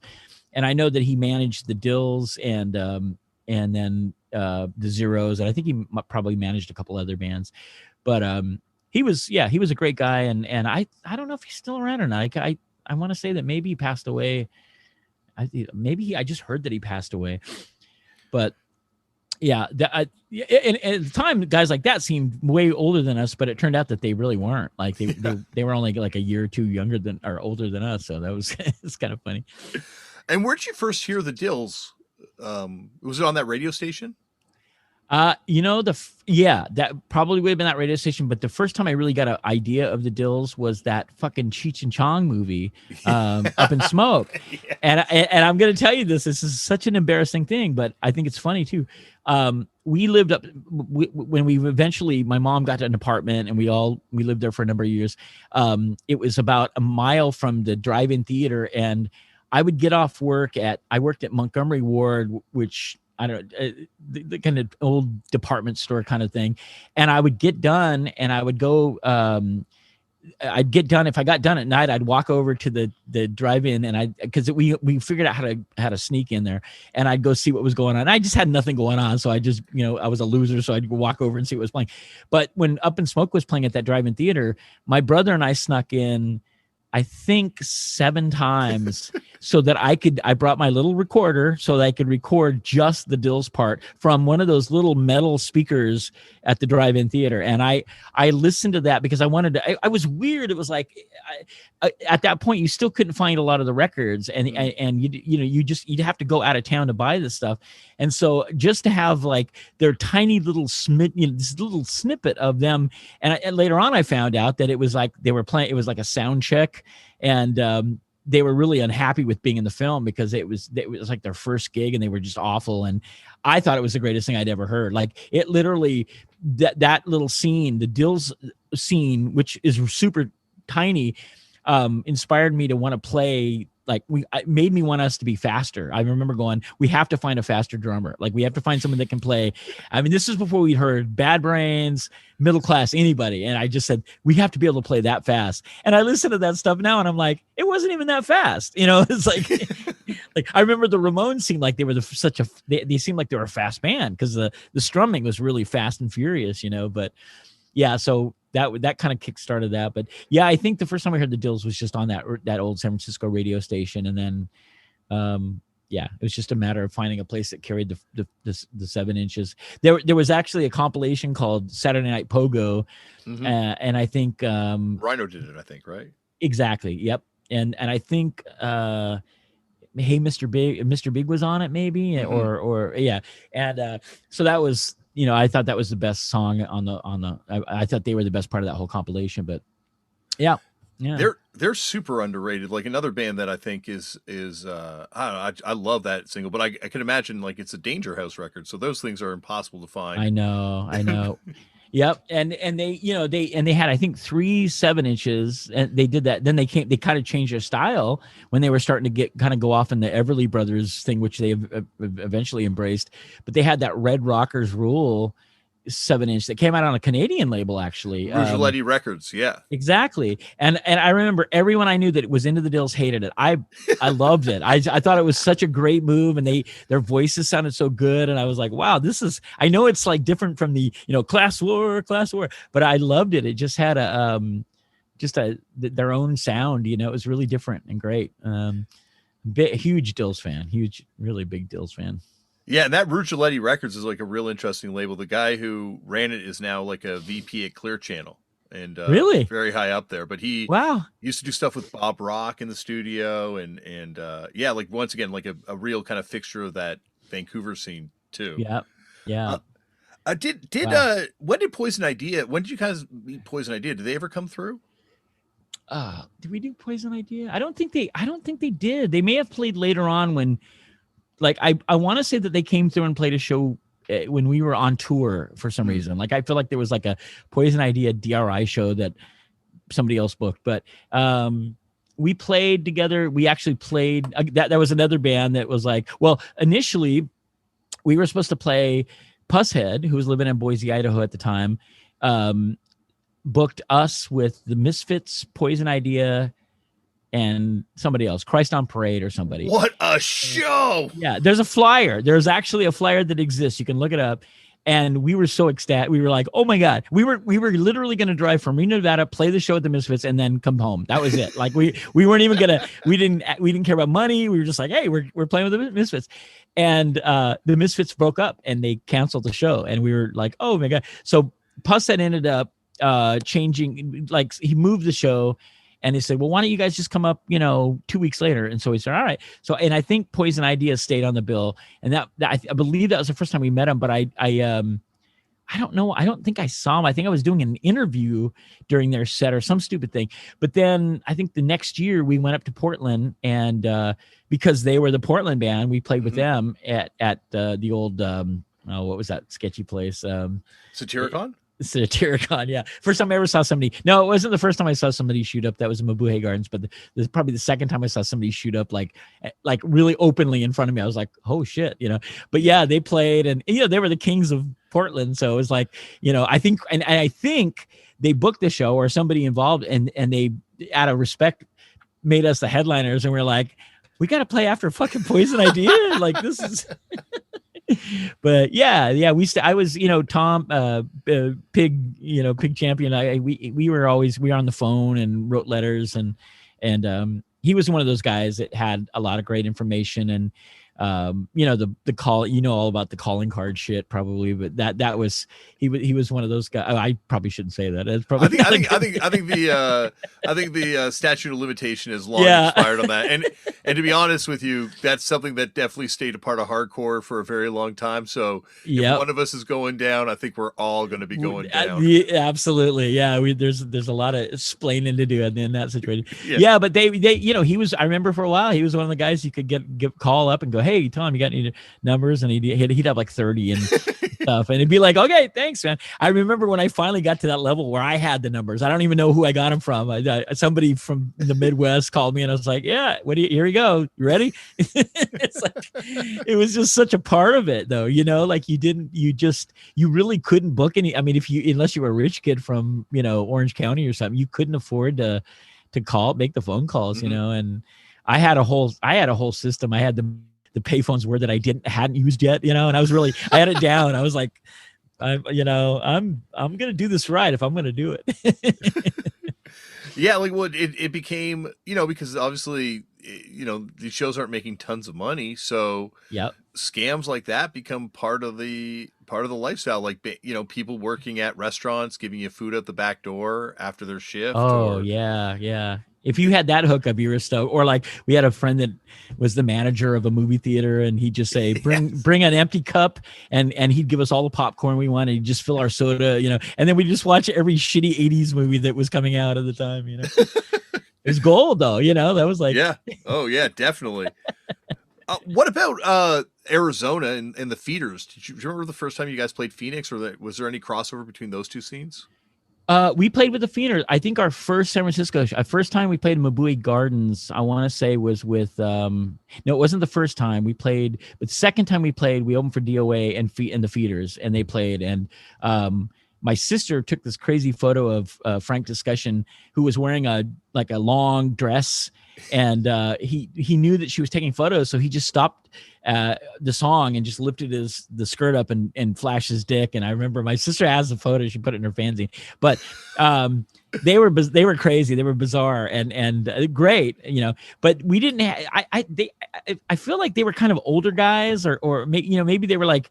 I think I always got the sense that they were a little more educated, a little more like, I don't know, like intellectual or something. Like I never, they didn't seem like kids, so we didn't really have any real connection with them. Our connection to Phoenix was GFA. They were Michael Cornelius, the original bass player, was like their guy, and he was another guy that you just called, and he helped book all the shows, and you'd always say, can we.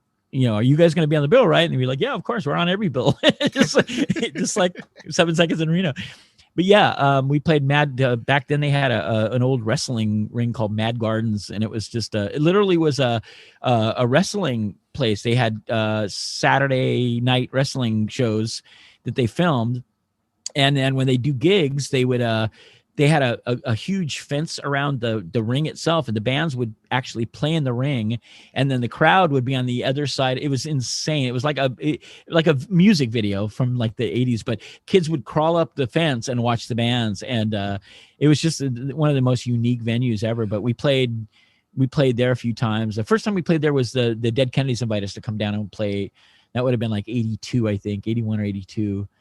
And yeah, Phoenix was cool. Phoenix was a great place to play. It was kind of out of the way. I mean, unless you were going all the way to like you were going to Texas or something. Mm-hmm. But we were doing a lot of regional, like West Coast runs. We did probably 4 of those before we even finally got the nerve to get out and go across the country. And so we played Phoenix quite a bit. And early Vegas was great. Early Vegas had a really great scene.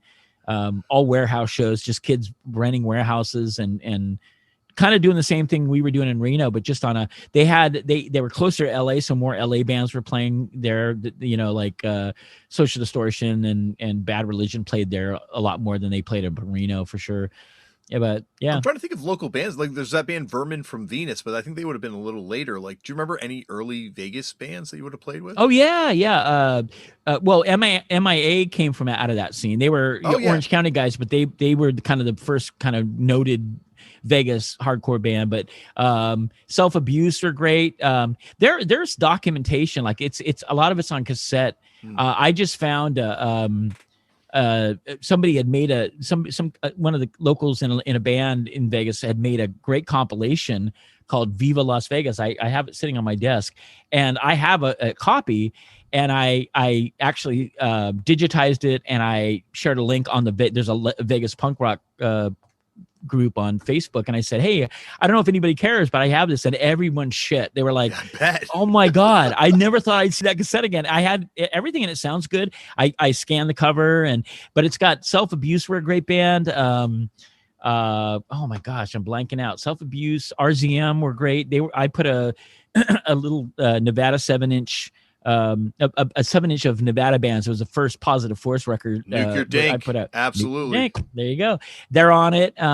Subterfuge were great. They had an English singer. They were really funny. They had a song called I'm in Love with Jodie Foster. And yeah, there was a great music sound. The bands were, I mean, they really had a serious scene. Like we had a great scene, but it was very small. Like the most, I mean, I think we had Dead Kennedys. We had 500 kids showed up, and that was the biggest we never had that afterwards. Once 7 Seconds started to tour and get well known, we started to pull in numbers. But as far as like from 80 to 85, we didn't have major shows where Vegas was doing, these kids were doing shows in roller rinks, and there'd be like 500, 600 kids, and they had a great scene in the early 80s, and it was pretty a really always fun place to play. There was a little storage unit they call it Room 13. They just built a stage and graffitied it out, and that was everybody played there. I think even GBH and some of the other British bands came through, UK Subs and stuff. That's amazing. It just feels like it's a city that is, I don't know, like, once again, I'm not there. I'm very far away geographically, but like, it seems like it's a lot less documented than other places. Like I had no idea it had such a vibrant scene. Like obviously your scene because of you guys, but I guess it's like you're saying, there's almost like these champion bands from these cities that kind of carry the cities on their back when they're touring. And I can't really think of who that band would have been from Las Vegas. I think you're right. And I think, pardon me, I think Vegas had a thing where there were a lot of transplants, a lot of people from like Southern California that moved there. It was very similar to Reno in the sense that there just wasn't any, the only thing Vegas was known for was like Sinatra and, showgirls and that kind of stuff. And Reno was like even a much more low rent version of that, like we were lucky if we got Don Rickles or, whatever, Engelbert Humperdinck or whatever. But, they were also, the proximity to Southern California, it really helped them a lot, because they once everyone figured out that there was a place to play, everybody was like, okay, we're there. And the kids were, I've managed to really maintain a friendship with a lot of the people I knew back then, and they're all amazing people. Everybody's still involved, still love punk rock, and some of them are doctors or whatever, but they're still into it, and it was a cool scene. And the funny thing is that back in the day, there was this sort of like idea that there was a weird Vegas Reno like beef because they were Southern and we were Northern. And I remember 7 Seconds came through and played, and we came through and played, had an amazing show. The kids could not have been nicer. We got fed, we had places to stay. I actually fell in love. I met a girl there and I fell in love, and I had a relationship with a girl from Vegas for like a couple years, but it was amazing. And then we left the next day. We were on our way to go play with Black Flag in San Luis Obispo. Like we were going to drive all the way back into Southern California. We played the show and then I forgot what the deal was. A show in like LA fell through. We got a call. I called the girl that I was starting this. I loved, and I called her on a payphone, and she said, "You guys want to come back and play a show?" And we're like, yeah, why not? So I think the idea was we were going to come back and play with Agent Orange. And so we turned around, went to the desert, California desert. On our way, we broke down in Bishop, California, middle of the summer. We were there for hours. Michelle, the girl that I knew, and her friends gathered together, got a truck, drove all the way to meet us in California, grab our gear. We had to leave our van there, bring us back to Vegas, put us up in some girl's house. And we stayed. We were literally like, we had no money. We had no way to get out of Vegas. I was stoked because I'd met this girl and she was great. And we just we ended up playing. We just screwing around. Like the girl, they took us out to casinos. We ate, at all the cheap places. I think we ended up getting 2 more shows, like benefit shows, like just to help 7 Seconds to get back to Reno.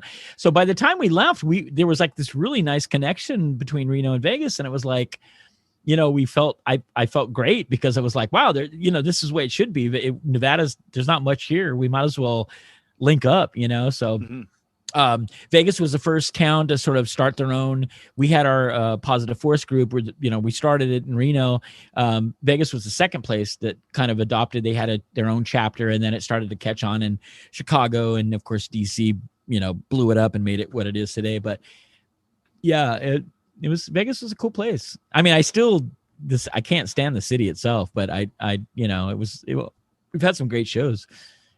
That's awesome. Yeah, no, like once again, like it's these shows sound like they would have been, I've got to see footage or got to see photos of these things because right. it just feels like, there's so much stuff and like there's so much stuff that is documented, but it tends to be, a lot of the same things that get represented in the history, but there's all these other places and all these other bands that are just as fascinating, but kind of just fell through the cracks.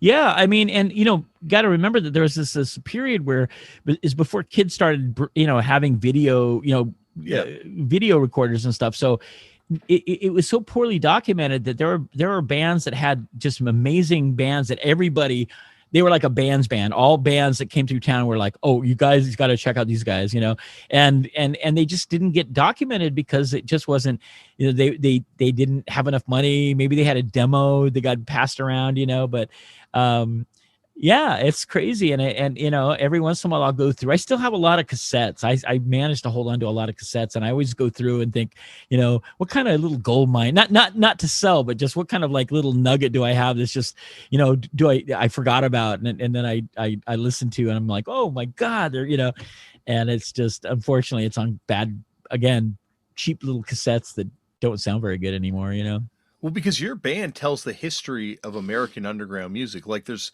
just certain bands, but like, you start at the birth of like hardcore, but like whatever, when punk actually became like this thing. Yep. And, like throughout your history, like that's that whole, like you're there for the Nirvana explosion, the Blink-182 explosion, like all that stuff. Like you see it, but you're also, because you're a legit hardcore band, you're also interacting with all these bands in all these different scenes. So I can only imagine the archive you've accumulated. Yeah, I mean, I wish I had more of my old records. I made the mistake of leaving my I had that trust thing going on where I'd go on tour and leave my records in my room, and then people would borrow them and then take them, and I'd come back and I'm like, wait, where are all my early Discord things, Yeah. But yeah, fanzines and cassettes I managed to hold on to. Fanzines, flyers, and cassettes. I for some reason I've just got boxes and boxes of that stuff, and I go through it. I've scanned a lot of stuff, so I'm like, well, maybe I'll just scan it and then see if I can find somebody, some museum, underground museum that wants to collect this shit, and I'll just give it to them, or maybe somebody wants to, but yeah, that's the stuff that I managed to hold on to, probably the stuff that's worth the least, but still it means a lot to me. It's funny, we talk about this a lot on the show, and it's like people held on to records, and yeah, rarely people even held on to tapes, but like for the most part tapes were thrown away, and flyers and zines are gone. Like that stuff is irreplaceable. I agree. And I the zines were such a pipeline. The zine, I mean, if you didn't open up Maximum Rock and Roll and check the scene reports or the classified ads and Flipside or whatever, that was such a huge thing. Mm-hmm. It opened your world up to other people. If you put a little ad for $20 in Maximum Rock and Roll, for your little demo, instantly people from all over, not just North America, but worldwide, people were checking in, and it just without zines, I often wonder if I'm just missing it. Like maybe there's a really thriving underground zine scene that I'm too old to know about, but it's like, I just feel like we wouldn't have been able to pull it off, I think, without that side of things, like, yeah, it was so crucial. There definitely is a really huge, it's actually, zines are now probably bigger than ever, but like serve a completely different function now. Like it's just a purely aesthetic thing, whereas like that, we're like, the birth of the fanzine that's the birth of social media. That's the birth of someone being like, I have an idea, I'm going to share it with everyone. Yeah, absolutely, man. And I mean, and sometimes I'll go back through my old zines and I'll be blown away at how well, like what kind, like some people were such great writers, like there was back then it just seemed like maybe because I knew a lot of them and they were friends, I just was like, who cares if they give us a great review or a bad review? But you read through stuff and I'm like, that was really insightful. Like that was really, like they really were trying to get to the core of what made a record great or why this show was so great. And I'm really happy about that because I didn't notice. I was too caught up in being just in my band, and we were really just touring all the time, and so I didn't miss out on it, but I kind of felt like I just kind of took it for granted that was going on, and yeah, really, really amazing stuff when you think about it, I feel lucky that I'm from the era that I'm from, and that I got to grow up in during that time, I'm happy about that. Yeah, and it's that same sort of fanaticism that would have driven you to start that Sex Pistols fan club with your brother. Right? Like it's the same sort of. Right. It's people like, I love this. I want to share my love of this music with as many people. I'm gonna stay up late at night and scam Kinkos so I can do it. Absolutely. Yeah. Everybody had their own little scam, their own little way of getting shit done, and that's how it goes. Well, I have kept you. I told you there was going to be a long one, Kevin. That's great. It's been great. I could do.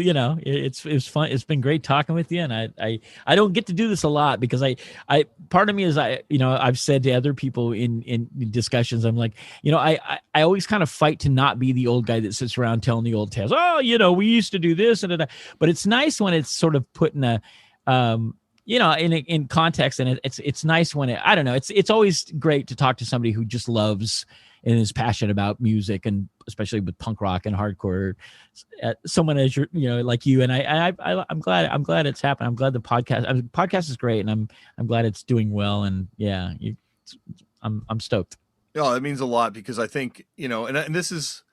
Like growing up, and I think it's like this for anyone, like when you get into punk, there's always that older generation that's telling you missed the best thing ever. Yeah. Or the band that you like, oh, that band sucks. They're actually secretly scumbags. And honestly, you are the dude that everyone was like, Kevin rules, 7-second rules. Like, and there was no shit talk. It was just like, and it was such a positive thing. And you continue to be that, and it's just, Thanks, it's just it's really important that you are that person. Like I've had so many amazing conversations about 7 seconds music with just random people, like, and it's amazing how different decisions you make as a band at all different points of your career shift hardcore. Like, like you just like, I had this very heated debate with the dudes in Dinosaur Jr. one time about Committed for Life, because they're like, no, not Committed for Life. No, I've heard that Lou Barlow really does. And there was a thing going around a while back where there was this guy that does T-shirts. He does them for all these different bands, and he did a Lou Barlow, and it was a takeoff on the Committed for Life thing. And I thought it was funny. So I had 20 people send me the link to it. I was like, oh, okay. And then I read what Lou said, and everybody was like, that's fucked up, man. I was like, no, I get it. I understand where he's coming from. I got no beef. I'm still going to be I'm a huge Sebado fan. I love Dinosaur Jr. But yeah, it's that was funny. Something came up recently about that, and I didn't know. But that's kind of awesome too, because Committed for Life is where that record changed my life. It's like, wow. It's like you still impact, like even your pivots. Like it's like these people get off the train, but then there's like a whole group of new kids that you inspire to get on the train with the next move, and it's like. And you're the band that does that. Like there's a bunch of times in your career where people are like, they changed. It's no longer what I'm about. But yet that change ends up inspiring a whole new wave in its wake. It seems, I think you're right. And we never really noticed so much. I think we were just, our thing was like, let's just do what the fuck we want. And, I mean, obviously, initially when we tried something different, we got our feelings hurt because at the point of doing like the New Wind album, we got a lot of flack from the hardcore scene. But what's funny is that like you said, there was this whole shift and this whole sort of new group of folks that started embracing us, who didn't, they didn't care for Skins, Brains, and Guts so much, or Committed for Life, and they started to like Crew a little bit, but now that there's more melody with and over the years, it's the funniest thing ever. It's almost this weird. I've said this a million times, but I'll have somebody. It's always like one of the dude from New York, the New York hardcore scene, who's got the craziest reputation and toughest reputation, who will come up to me and go, Kev, I got to tell you, man, Soul Force Revolution, one of my favorite records, like the wimpiest record we've ever done. I can almost count on it now. It's the funniest thing. And I'm like, I always just, it blows my mind. I'm like, I would have never thought that was a record you would like, so there's always those kind of little fun surprises. And, I honestly, I love it all. I mean, like I said, when we first started getting any flack, it was kind of tough because we were young and insecure and sensitive. But I think we were just having so much fun, just trying to figure out how to be a band and how to stay a band. And we loved the fact that we had access to this community that we just adored, and to people that we just respect, loved, and still do to this day, a lot of it. And we were getting to see parts of the world that we should have never had a chance to do that, from at least my brother and I's background. We just didn't ever think we were going to get to do that kind of stuff. So yeah, I mean, I feel like, we hit the line. I mean, I feel stoked about it. And I just did an interview yesterday, and somebody was saying, like, you guys were always so underrated and da-da-da. And I was like, I never think about that kind of stuff until, like, I'll have somebody who's just a good friend who loves the band will say that. And then I'll go, maybe did we get shortchanged? I feel like we did everything we ever wanted to do and more, I never felt like we didn't get to go out and do the shit we want to do. I don't feel like people ignored us. I don't feel like we got to make a living doing it for a long time. And, like, I don't know. I just don't see any bad in it. I think it's been a really great history, great time. The whole, almost 40 years. And that's an archetype right there that you're also establishing, the idea of, like, you do this music, you love the music you make, it's going to change, it's going to evolve, and it's going to shift organically. Yeah. And to try and not change, that's disingenuous to me. And so I feel like my band, and I'm not alone in this, but, like, tons of bands that have sort of an extended run, like, are also very much in the same way following your footsteps, where you're going to get that backlash from people, but there's going to be new kids that are going to like what you do. And that's why I think, that's why 7 Seconds, out of all the, influential, canon of hardcore bands, to me is one of the most important, because what always seems to remain the same is being a good person and trying to do good by the people that like your music, like, not committed to the sonic of punk, committed to the ideal of punk. Yeah, absolutely. I think that's it. Like even when people are going, oh, it's just like U2, reimagined. I was like, well, maybe the sound is that. I get, we're definitely an influenced band, but we're still traveling the way we do. We still, go out there and give it everything every night. We're still staying at people's house. Like, we're still living the life that we kind of came into and we always embraced. And that never changed. Even the last year or two of our existence, it was like, I remember just going, no matter, I mean, we'll always just do the gig. I mean, even if we weren't making, we started to get paid really pretty decently to the last few years. There was like a kind of the people were going, hey, you guys have some value. And I'm like, well, that's great. But we would do the gig anyway. It's just something that we always wanted to do. And it was always kind of a little dream, and to be able to do it in of course, all over America, Canada, going to Moscow and going to South America, and just doing Japan, like that to me was just like, there were a time in my life where I never even, imagined that was possible. So I it's just been great. And I kind of concerned myself a little bit when I knew that the thing when the Trust label was I knew that they were going to take on this, the Crew and reissue and stuff. And I thought, God, this is a record that I felt like we did so much to promote, and we toured on it, and we really went out there. And I'm like, we can't tour as a band now because we're not a band, but what's it going to be like to even kind of revisit like, oh, like, and it's been really great because it's been sort of like it's given me this opportunity to kind of reflect a little bit after having some distance and almost reappreciate not only what we got to experience, but just to listen and see how other people saw the band or what the band has meant to them, and it's been fun. It's really been cool, like I got no complaints. I mean, I have a few, but not about the band. Well, anytime, Kevin, you want to come back here and suffer through another round of this, please know. Oh, please. Always open. Thank you. Can I because I have, once again, I have a notebook full of questions for you, but are there a couple more that I would die to ask you? Can I ask you a couple more before you go? Of course. I'm not. Yeah, dude, I'm cool. I'm in my studio and I'm going to be here. I'm finishing a painting. So I got nowhere to go. I'm going to be here all night. So. Oh, well then God help you now, my friend.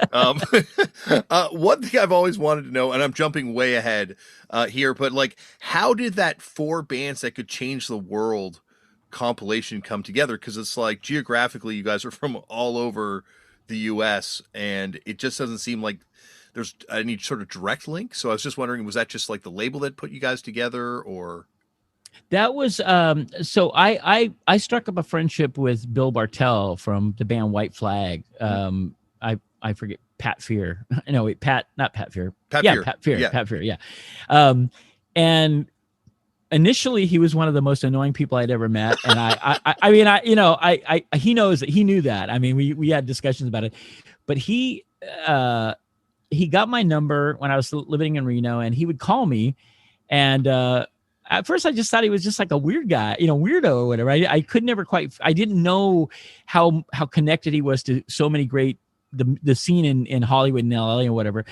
And I knew about White Flag, but I was not a huge fan or anything. I got, so at first it was just a weird kind of obnoxious thing, but then we struck up that he call me, and I loved talking to him. He was so interesting, and I've never been a big phone guy. Like I just never was good at, unless it's my wife or my mom or whatever. But he was so interesting because he was just a walking rock music encyclopedia, and he just had so much love for like punk rock and music in general, but rock and roll.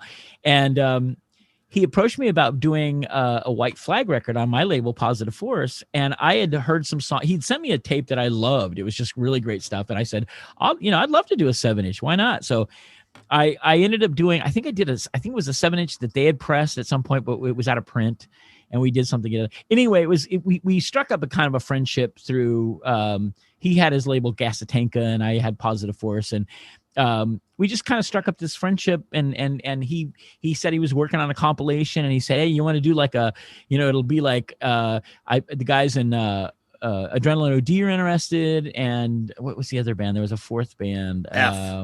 F, thank you. Yeah, from Florida. Yeah. I didn't know much about them at all, and he said it'll kind of just be like Adrenaline OD had their label, Buy Our Records, and he said it'll be like we'll just take the labels and we'll make it like a collective thing. And I was like, sure, why not? And so he wanted everybody to contribute, I think 5 songs initially, or he asked if we do 5 songs. And I was like, all right, well, we had a couple songs that we'd recorded with Ian MacKaye in DC that hadn't been put on our record.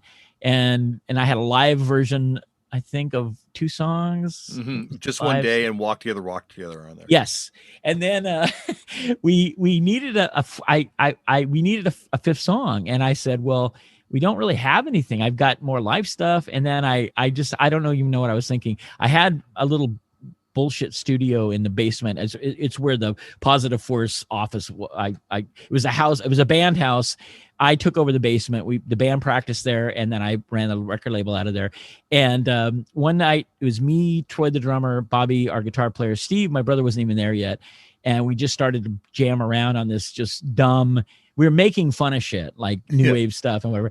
And I just recorded it, and we literally made up this dumb song called Dance of Innocence. And I it's so funny. I still get, Kev, did you guys ever do Dance of Innocence? And I'm like, think about the title. Like, if you really don't know how fucking dumb and wacky we can be if you think that song was a real song. But so as a joke, I sent that to Bill, and he fucking loved it. he was like, yeah, fuck, let's put this on there. And I'm like, if you want to put it on there. But then I felt bad because Steve wasn't on it. And I knew my brother's, depending on what mood he's in, I was like, I don't want him to get pissed about it. So I said, well, we needed another song. We just did the song and we can't record it really. We don't have any time. And he's like, I don't care. So yeah, that was it. I mean, it was mostly Bill Bartell's idea. And he just, I liked him and we just, I think we were just looking for excuses to do something together, and so that's what happened. And I think somebody just told me that they had a copy of that for me that they bought and they found or something. And they said, if you want it, it's yours. And I said, I have a cassette copy of it, but I don't have the vinyl of that. And I said, I'll take it if you don't, I don't know if it's I assume it's been out of print forever, but. Oh, I'm sure. Yeah. There's no way.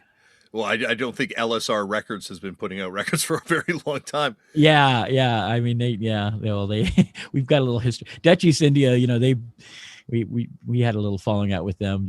I had a deal with them for a little while, and they still owe us quite a bit of money. But hey, come on, 2021, we're moving forward here. And well, that you're not the first person to sing that song on this podcast. I would love to see a documentary about that label, because like you kind of scrape through who they put out and it's like it's crazy. Everyone. Yeah, they were the artery. I mean, they were just reaching out to people who had like these fledgling labels with no money, and they'd say, look, we'll do a P&D deal with you. We'll put up and of course, me being a desperate poor kid, I was just like, all right, I'll do it if it means that I get to put out great records, which initially it was great. It was a great setup, and I didn't have to do as much. I was trying to balance being on tour, but also like running this little record without really knowing what I was doing. And the whole time, and he loves to remind me of this every time we talk. Ian MacKaye was saying, "Don't do it." He goes, "Just don't do it." He goes, "Figure out a way to just get the money together. I'll help you with, I'll put you in touch with so-and-so and I just don't take the easy way." And I'd be like, all right. And then I'd take the easy way and then, of course, regret it. But every chance he gets, he's like, remember I told you? And I was like, yes, I remember. See, everyone in punk has the figurative Ian MacKaye on their shoulder. You have the literal Ian MacKaye over your shoulder telling you about these things. It's one of the, it's like this thing that I love him to death. He's one of the greatest human beings in the world. And he's one of the few people. I mean, I listen to a lot of people, but when Ian will say something, it's always very thoughtful. And it's not just like, he doesn't, that I know of, as long as I've known him, he's never just said anything just like at the time, he's in a good mood and he just happened to say that day. He's very thoughtful about what he says. And he's very he's so fucking wise. And so anytime, especially record label stuff has come up, I always listen. Not that I always took his advice, but yeah, and I've always really valued that with him because, I've been a fan of everything he's ever done, but also at an early stage, I realized what a great human he is. And he was, we became friends through writing letters and postcards and phone calls and stuff. And it's just, he really is one of those guys that if Ian speaks, just listen to him and don't take it lightly. It's like. And I guess finally, one band that I've only ever heard one song of, because that's the only song that's available, but the song is so killer that I just wanted to find out a little bit more about them, is Bix Bigler Band. Wow, that's amazing. That's amazing that you'd even mentioned that, because so what's the story? Like what I just love that one song. I think it's Scientific Names for Your Penis or Dick. There's a scientific name for your dick. Yeah. That's it. And that song is amazing. Like that is a killer punk song. And I know there's a tape with like maybe 4 or 5 other songs that has a cover. So it must have been, you guys must have put it out legit, right? We didn't put it out. So Bix was the second drummer, 7 Seconds, for a real short period, like on the Skin Sprains Guts record he played. And then he started his label, Squirt Down. Oh, that was his label. Yep. Oh. He started that. He was a working guy. He worked at the airport and he had some money, and he said, we weren't sure what we were going to do. We were going to try to do our own record after the Skin Sprains Guts record. And he said, well, do you have money to do it? And I said, well, not really, and blah, blah, blah. And he said, well, I want to start my label. And I was thinking it'd be cool to have you guys, be one of the early records. So I think he put out, I want to say the Bix Bigler Band was the first, was it? It might have been the first one he did. I think it's the first thing. Yeah. Yeah. And it was such a, he was from a Reno band called the Thrusting Squirters. They were like they were kind of like, their big influence was like the Dictators. It was like that rock and punk stuff. Like they loved the Dictators, and again, MC5 and Iggy and that kind of stuff. But they were kind of always, it was like wacky. The lyrics were just ridiculous. Like, have you heard that Amtrak tape at all? That first tape at all? I've only heard that one song. That's the only song I can find, but the titles look ridiculous. It's really offensive. Like there's the song Amtrak is, it's about like a gangbang thing. And it was kind of about a specific woman that was part of the Reno scene at the time. And back then, because we were all idiots and ignorant, we thought, oh, that's hilarious, But recently, it's really funny. I'm trying to think of who approached me about this. They said, hey, we want to do this thing on 7 seconds, but are you concerned at all about your connection? You're listed as being like a background vocalist on the Bix Bigler thing. And I was like, oh, I kind of forgot that I played a guitar is what I did. I played guitar on a song. I said, yeah, honestly, I assume that everybody knows that, like, we didn't write the songs. Bix was just kind of he was like this, I assume he's still around, but he was just like this kind of dude from Utah. And he was almost like a, just I don't know. They were like these guys that embraced punk, but they kind of came from a whole different world, and they drank and they partied, and it was kind of a different scene than we all became one big scene. But yeah, he was kind of one of those guys that I think he liked to just talk shit and get a rise out of people. And he was one of the nicest guys in the world. You met him and he's like this real almost nerdy guy. But when he released the tape, everybody was like, oh my God, like he's talking about his dick, he had a song called Don't Vomit on Me. And it just Get Off the Dill. Yeah. Get off the dill, get on this dick. It was all just like, it was like mentors shit almost. Yeah. And I never, I always thought it was corny and just really dumb, like dumb, shocking shit. The Thrusting Squirters were a great band. That's a band that I really wish I recorded them, and I have a cassette of theirs. It's really great. I think it's called Memorized Mistakes.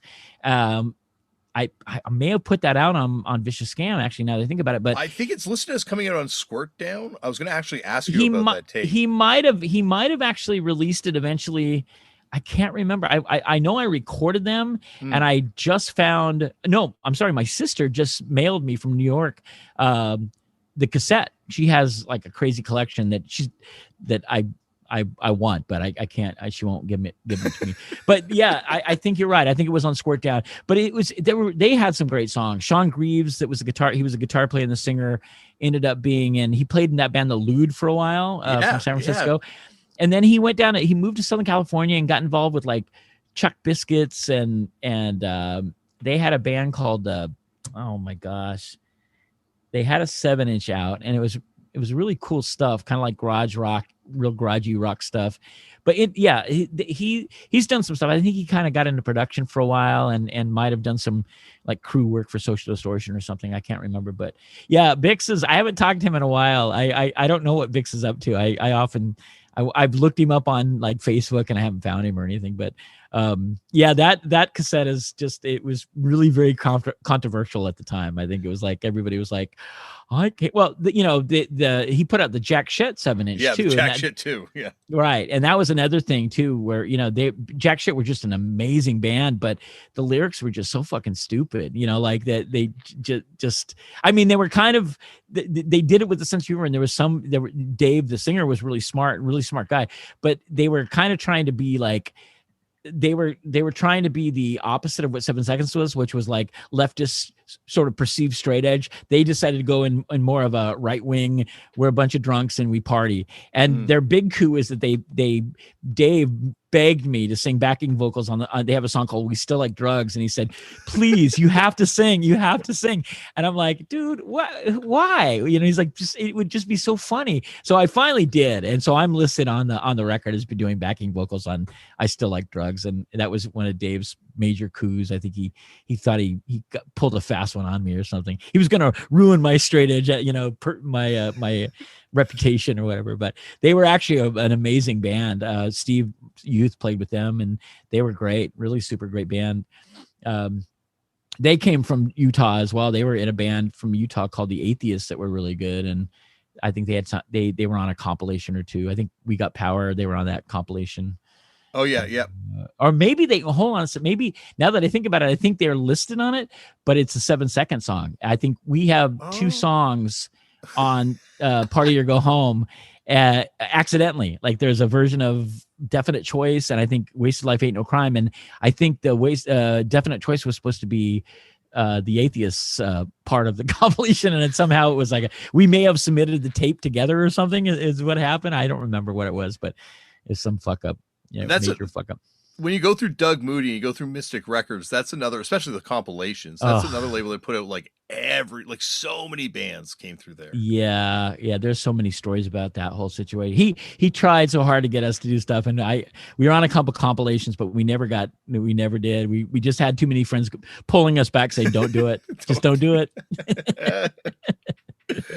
Well, I am very glad that you did this. And Kevin, anytime you want to come back on, as I said, please. I love it. Don't even have to ask. Just show up.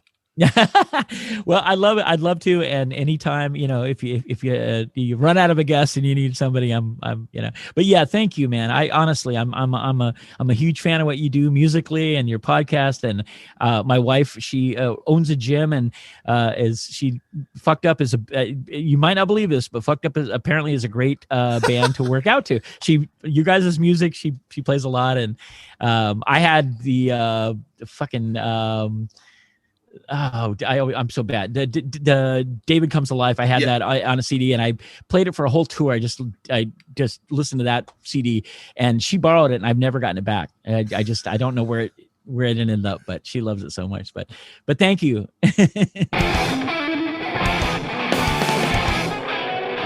Thank you, Kevin, for coming on the show. And you heard right there, we barely scratched the surface on this stuff. There's so much more to get into with Kevin. There could be, we could turn this into a whole podcast series, just me interviewing Kevin Seconds. I would not be mad at that if that's what happened to this podcast, because that was a thrill. That is a thrill. Pick up that Crew reissue on Trust Records, and also head over to that GoFundMe and donate if you can, in memory of Ginger Mowat as well.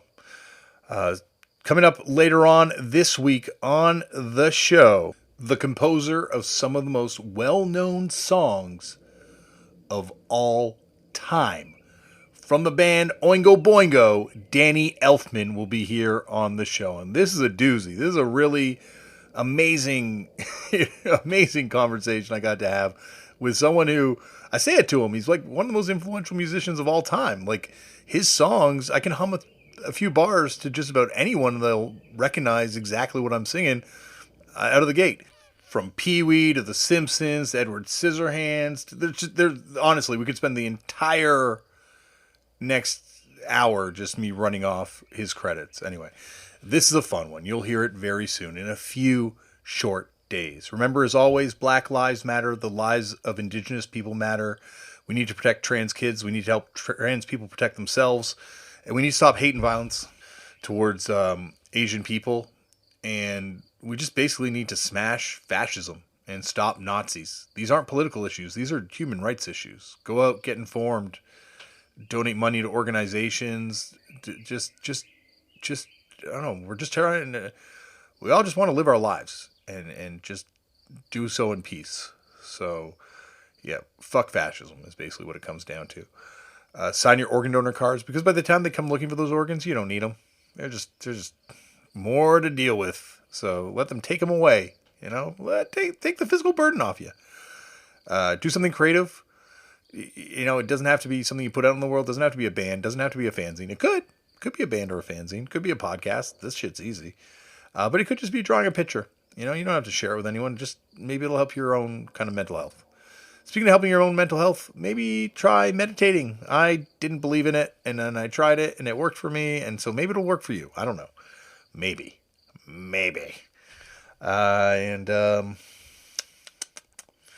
I think that's it. Yeah, that's it. Stay safe. And I'll see you next episode. I love you. Thanks for listening. Bye.